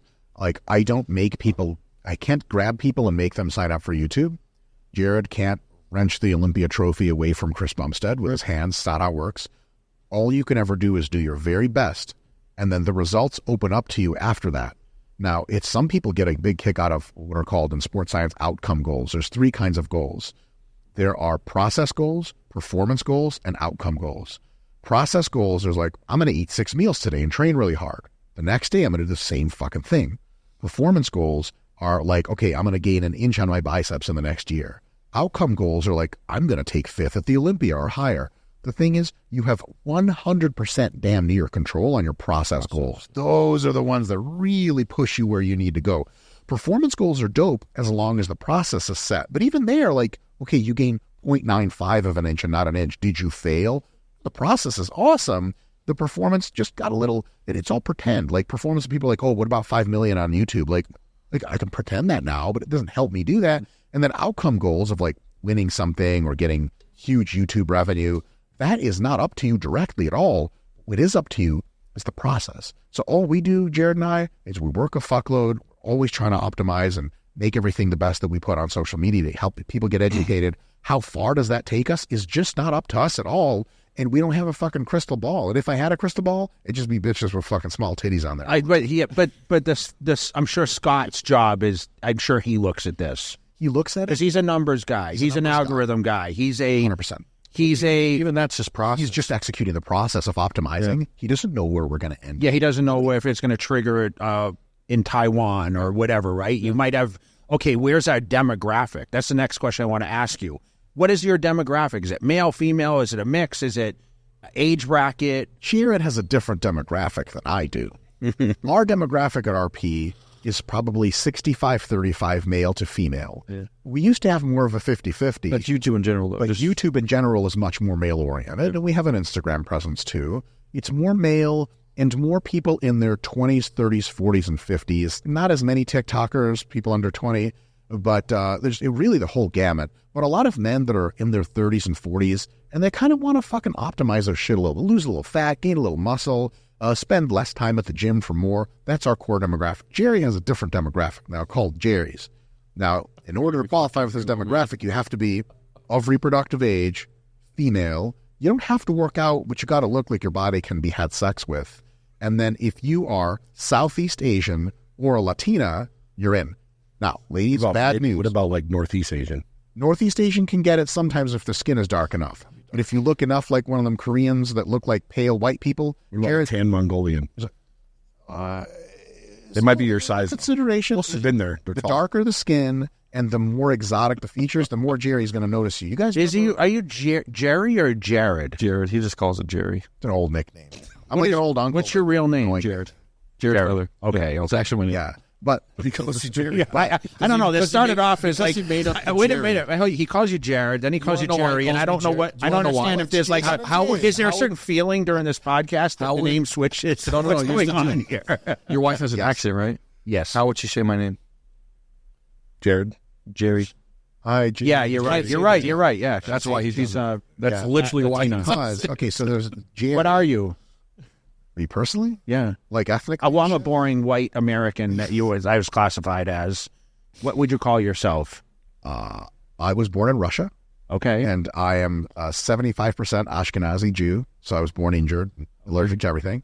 And then, like I said, different type of body. Are you an A blood? Are you A blood type? Maybe. What's my blood type? I'm an O positive, which all Mr. Olympians are O positive. O blood types. I'm the second most rare. Yes. You're what? Second most rare. A negative. Wow, and I think Angie is too, actually. And are you plasma blood? Like they give plasma or no? I pass out. I can't give okay. at all. Why? I'll pass the fuck. So you don't. I can't talk to you about blood dumping. Is it something you need to I'm do? actually negative too. No, I also have alpha thalassemia though. So like all my hemoglobin molecules are broken, and my They don't blood, need a stupid. They don't need my blood stupid to think blood. like you're good. Yeah. So you're just a mess. Absolutely. Yeah. He's no iron, zero iron, anemia. Mike is. Wow. Okay. Because What type are you? What's up, girl? B plus. That's fucked up. How you Asian? I wonder your mom hated you. I followed a blood type diet for the 2006 Mr. Olympia. Really? I introduced Ezekiel bread to the bodybuilding industry. 100%. Yeah, I bought that shit, bro. Real talk. All respect for all the Olympians. That shit tastes fucking awful. It's like eating carbs. What? No hunger signals. You got to eat a stack of Ezekiel bread. You ain't cheating on your diet. You got to barely get through. I would have 7 slices every meal. It's tough. You were pooping real fucking. I ended up with colitis in 2000. Tell the story. Tell the story. Yes. Tell the story when you shit your pants. Oh man. Oh boy. I was training for the 2009 Olympia. This one right here. I drove a silver Mercedes, and I was leaving Lake Mead Gold's Gym. It's now EOS Fitness on Lake Mead. It's metal weights. I got pulled out, and I got to the corner of Buffalo and Lake Mead. And I remember I was on the phone with my wife, and I'm like, I can picture. I had to leave because I was training back, and I was doing T-bar in my stomach. I was in full prep. And I said, oh my God, I'm going to shit my pants. Ezekiel bread, right? And I shit in the car. And I rose up like a foot. And I came home and I pulled in the garage. Poop, like a lot. It just was a bunch of mud. It wasn't a little squirt. Oh my! It was a bunch of mud. Oh. And I got home and I had to have her bring a bag out, and I had to throw my I was wearing like cargo pants at the time, and I just had Do you think that's the most expensive car anybody's ever shat in? My friend owns it. I know, he sold it to his friend. Yeah, I sold it to my friend. Oh my God, did you tell him the story? So, and then I actually ended up with colitis in 2009. Crazy. And I was on medication for a year. I didn't know because I could not hold anything in. Whoa. It was the craziest. It was the worst experience, especially because I was like at the peak of my career. I just won the title back, and I'm like, man. Even I was working with Hani at the time. He's like, dude, I don't know if you can continue this. Like, you need to fix this. And I was able to fix it with medication. I've been fine ever since. But blood type diet, I did try it.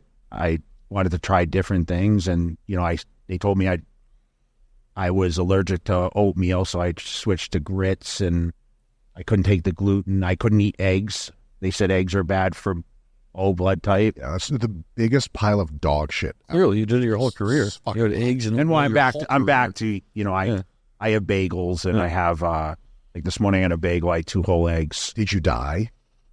No, but I won the Olympia, Mike. Yeah, but you won the Olympia, not the blood type diet too, bro. The constant is you just win Olympias. All the other shit is different. Doesn't fucking matter. What a waste of time. And you shit your pants. You live, you learn. Oh, you do. Shitting pants stories are awesome. Because I just did it last week. No way. Can you tell us a story? Oh, I just had the shits, man. It happened. You're like, but you weren't in the gym, driving out of the gym, were you? I was driving to a shoot in the Tesla. In a Tessie. So driving to shoot with Mike. So you showed up at his house. I had a little poop in my shorts for one of the whole filming sessions. Yeah, shit happens. Yeah. The dedication. Why didn't you go wipe your ass at least? Oh, I wiped my ass. But they were saying shit on my shorts. I don't wear boxers. Something you can't wipe off. Yeah, I don't wear boxers, so then, I was fucked. You still wear underwear? No, I don't wear boxers. I free ball everything. Yeah, that's what I'm saying. I don't have them on. So my shorts had shit in them, and it was fine. My asshole was clean. I wiped my butt. I'm glad we know this. I was wondering. Now I can go. I would definitely like to see Jay react to you reacting, Jay. No, I was gonna say when this is over, if we can, I want to play the video and just film the 2 of you sitting there and watching it. Let's do it. I want to see that. What was it? It's me talking shit. On what though? YouTube face. I was like, look at how ugly he is. I was dude. My head was like a fucking 2 basketballs. Look at me. I had a big head, bro. Does it shrink? I think so, you know. I think, yeah, when I'm 3. When you're in a lot of gear. He came off 12,000 milligrams a week, so his fucking head shrunk. Every time he says to me, he's like, I benched 315. I'm like, bro, you're on 500 megs. You know, what do you want? You want the world with that kind of dosage? No. You gotta up your, if you're talking about milligrams, you're in the wrong fucking sport, bro. We're talking about kilograms out here. Again, my fucking shit comes straight from China. Pallets of fucking gear, bro. I eat the shit at this point. Is that why your head's so big? Cold. Yeah, hell yeah, man. Fuck a cold plunge, I got a trend plunge. You get a bunch of tread later. It makes sense, though, that you know who will jump in this? Michael Hearn. No, nonsense. He's been lifetime drug free. do you believe that certain people are drug-free? I will say there are lots of people that people refuse to believe are drug-free that are 100% drug-free. Yeah. And it baffles people to know that genetics is the biggest determining factor, and they won't accept it many times. There are lots of guys out there. So like Big Ramy, right?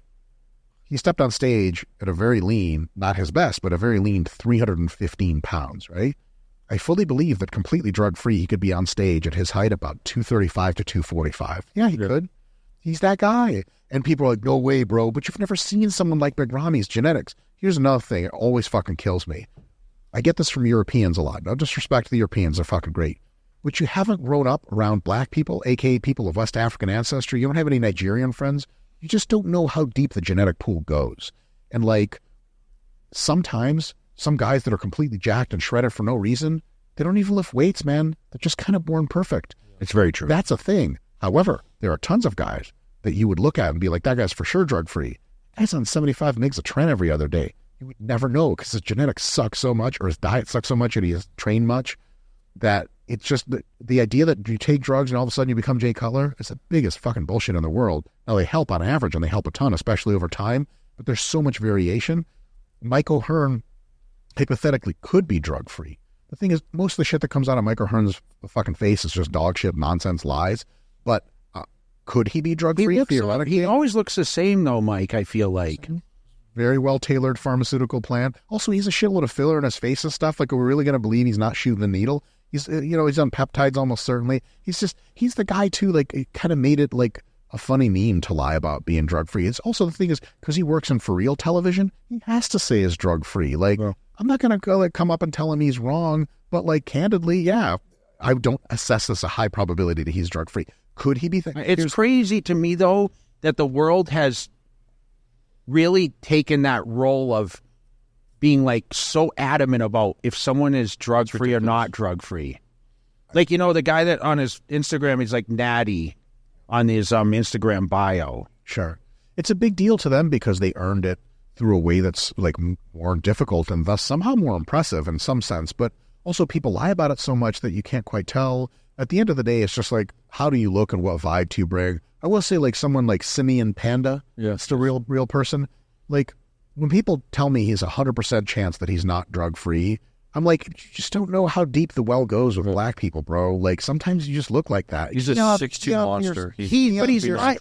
I'm in a respectable way, he's not that big. To you. Exactly. To TikTokers, he's I understand, but if you see him in person, you guys know what bodies look like. He just looks... Look, I look at pictures, I'm like, that guy's jacked. When I was seeing him in person, he's just got good muscle tone. Yes. Exactly. Yeah, great lines. He's big, he's lean. But, like, again, like, I there's like 15 kids that went to my high school that were just fucking black. And they just, like, kind of just look sort of like that all the goddamn time. And good Phil Heath when he was playing basketball. Oh my God. Keon when he was 14, that original phone, he's fucking Kai Green, Ronnie. Did you see the comparison of Keon last year versus this year's Olympia? Wild. I'm blowing. Yeah. And I say that because he can still progress because it was only a couple of years ago he was drug-free. Exactly. Yeah. It's a couple, 2 or 3. I don't like... Yeah. Genetics is a big deal. Yeah. And not everyone responds the same way to drugs. Mm-hmm. So when someone, like, refuses to believe that someone's drug-free, sometimes they're right. Sometimes they're not. And here's the other thing. It matters even more in strength. Strength, your drugs will help you get stronger by about 10% on average if you factor out the body weight gain. There are people who have deadlifted 800-900 pounds lifetime drug-free, and people just can't believe that. But it's true. Here's the other thing. If you have a 500-pound max deadlift, there's not an amount of tren you can take that's going to get you to a 750 pull. It's just not going to happen. But some guy with long-ass arms who's drug-free pulls 700, he could be lifetime drug-free, and it's just a thing. So I think people want drug-free and not drug-free to be completely separate categories of strength and physique, but they overlap a ton. It's complex. No one ever wants to do complex things. They want one simple answer. This is just drive motivation from who you drive it from and focus on the process. Process-oriented goals, win. Fuck, that's another one. A lot of people who are drug-free want to know who's not drug-free and who is, and you ask them why, and they go, because I want someone realistic to look up to. Which you'll never. Are you out of your mind? There's tons of people that have done great things. Like, imagine if I was like, okay, is Bill Gates taking drugs? Like, no. Like, well, drug-free, man, I'm going to fucking be like Bill Gates and have $80 billion. Like, dude, that's not how it works at all. Look, genetic variation is so enormous that if you're looking up to someone on one variable like drug status, clean or not clean, imagine it's wrong in two ways. It's wrong to look at someone drug-free and you're drug-free and be like, that's my goal. It's also wrong to start pinning and be like, Ronnie Coleman poster, I'm going to look like that. Yeah. The only thing we can truly say is, whatever you're doing, be it drug-free or not drug-free, you got to have a standard that's a better version of you. That's the best standard to have. Ronnie's Helsinki Olympia is natural. Holy shit. No. He turned pro naturally. Yeah, that makes sense, right? You would never in a million years believe that. And I've had people debate me. But if you look at him from then to when he crossed over, 50 pounds, but he had the ultimate genetics. 100%. Let's watch that video and wait till you punch me in the face. I don't know. What I'll do is I'll just put it on here. I got to figure out. I could probably take the video and then put it on. I don't watch the whole thing. Oh no, we're watching the. Oh my! How long is it? 20 minutes. Or is this too long? What do you like? More your shit. Oh yeah, a lot more like you. Yeah. Reps or closer to failure. And that's anyway. We can pause it. We can. Yeah, good. That's good enough. Needs footage, and I'll stop it there and pop it and you and say, "Go watch." Perfect. Yeah. Perfect. Yeah. Anyway, I'm recording the whole time. It's mostly dick jokes, but yeah, no, we threw you a ton of respect and all this other shit. I do treat bodybuilders differently when we're analyzing them, because when you've created a legacy like you have, I get down on my fucking knee and I repent, But when you're like a Hollywood fake fucking trainer who lies to his clients, you ain't getting no love. I listened to you talk about Hadi the other day, and it was very positive. Yeah. Hadi Japan. Yeah. It was also, his fans are very intense, and I'm not going to get killed anytime soon, so I had to say only nice things. The raw footage was just me saying really crazy shit. I'm kidding. He trains like a fucking stud, and he, like, a lot of the stuff he said, one of the things he said was really awesome. He's like, a lot of guys will like say bad things to their muscles, like, I hate you, you have to grow more. He's like, you have to have like a love to your muscles. And I was like, that was his weird way of saying that, like, a lot of people, until they have their dream body, they're just full of negativity about it. But if you don't love how you look occasionally in the gym and you're proud of what you built, you're just going to run aground at some point. Like, how long can you fuel a bodybuilding career based purely on negative thoughts to yourself? What do you think about that? No, I asked Regan Grimes on our podcast, I said, you need to get angry at the weights, meaning like he can't smile doing 400-pound bench press. He needs to just have some sort of attitude. I feel like when you get under a weight, there's nothing else that should be on your mind. Like, you need to be just locked in. And I think that you have to, like, he's a pure example. He walks in here in a tank top. You're proud of your work. Yeah. I train in a tank top all the time in the gym. And people would be like, how you train legs in a tank top? That was like the thing, because the blood's... I said, I don't care. I'm Mr. Olympia. Like, once you have the title and once you have the accolades, it's like your positivity is much more. Yes. I'm not going to look back and be like, man, I wish I would have. I was never like, I hate my calves, or I hate... Like, I always thought I looked good in every body part. I never really had... That's what made me, I feel like, the best is... I didn't really have anything that was blatantly like, man, that guy has really weak this or that. Balanced physique. I mean, yes, I was up against Ronnie, who had a better back, but I also had, flatter midsection, and I had more detail in my quads. Even though his quads were bigger, I still felt like, okay, I have things that he does not have. That in perspective, especially when you have a judging panel of 7 or 9, some people might like my look more than he. I've had a million fans come to me said, I like your physique more than Ronnie Coleman's. Now, I sit here and say Ronnie Coleman's the greatest bodybuilder of all time because of his records and because what he did in the gym and the physique he brought in 03 or 98. I don't think anyone, even to this day, has caught that type physique, right? He took it to that level. I mean, we can argue Dorian Yates. I mean, I like Phil. Okay. Phil, okay. But that's what I mean. In the conversation. But everyone has an opinion on what they think is great, but we all have strengths and weaknesses. 100%. It's also everyone is so fucking good. Like, can you imagine, you like get like I've done this before, still a lawsuit pending, but you put a like pinhole cam and like where models are changing, and it's a whole bit misunderstanding. Okay. But can you like professional supermodels? And one of them was like, "Oh, I look so ugly today." You'd be like, "You've never looked ugly a day in your life." If I was in your body, I would just be shining a light on everyone all the time. So when guys who like have bigger triceps than biceps, but are pros, like, man, my biceps suck. It's like, just shut the fuck up. Everyone thinks your biceps are unbelievable. If you're embodying that, you're in that body, at least like it for the rest of us.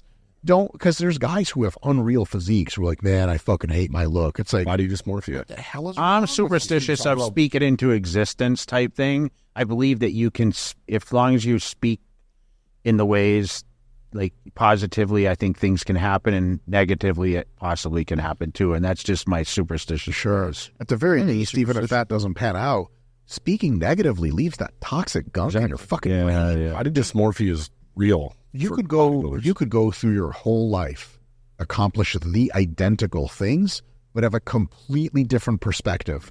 You can win 8 Mr. Olympias and come out of that feeling like you turned into God. Or you could be like, fuck, man, I wanted one more to beat Lee Haney and I never could. I'm a failure in my own eyes. What a tragedy to think of that other way. Did you catch what Ronnie said yesterday?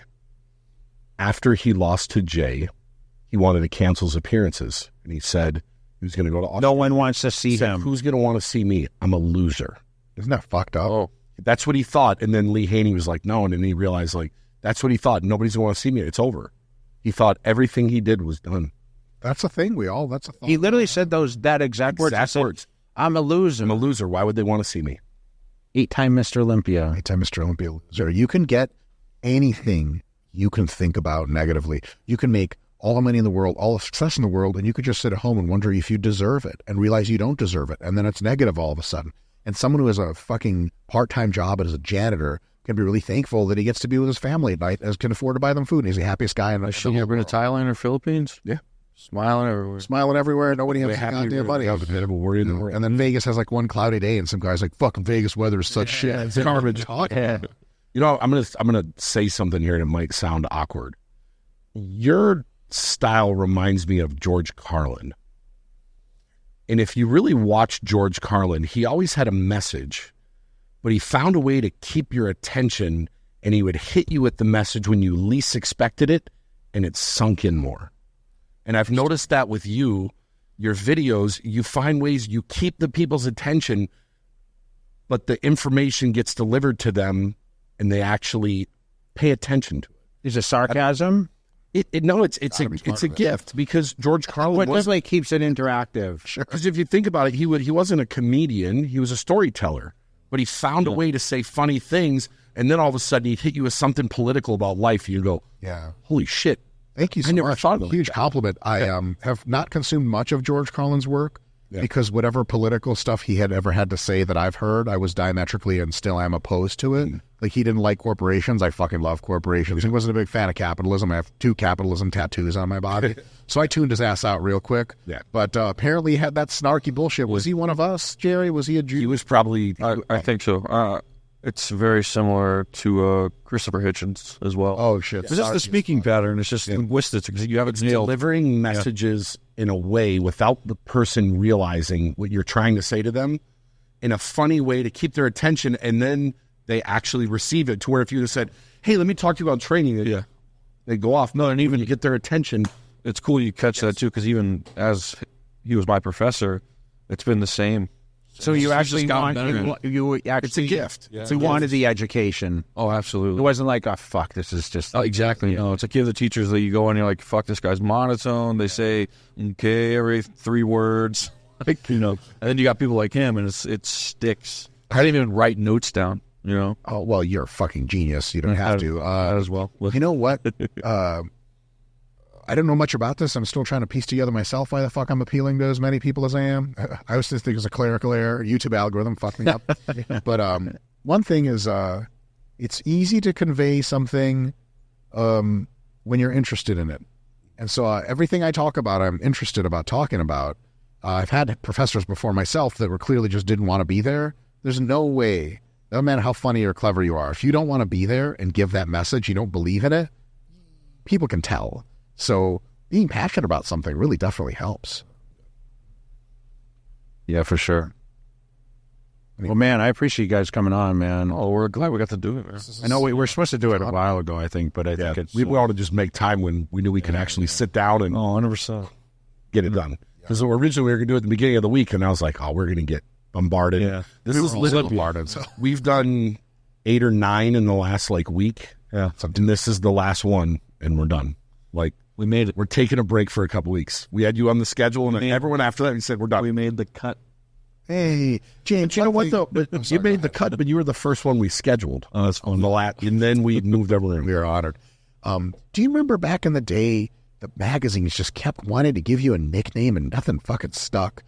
J. Cuts Cutler, J. A cut above Cutler. And at the end of the day, the ultimate beast, they called me too. Ultimate beast? How's that going to stick? At the end of the day, you were like, hello, I'm Jay Cutler. That's it. And everyone was like, I wanted to say that's the coolest bodybuilding name ever, Jay Cutler, Till Jared Feather came. Yeah. Jerry Feather. How many Olympians did Jared Feather have? 0. Riding out. Anyway, Jay, thank you so much for having us. Man, appreciate you guys. And, I'm sure we'll do it again at some point.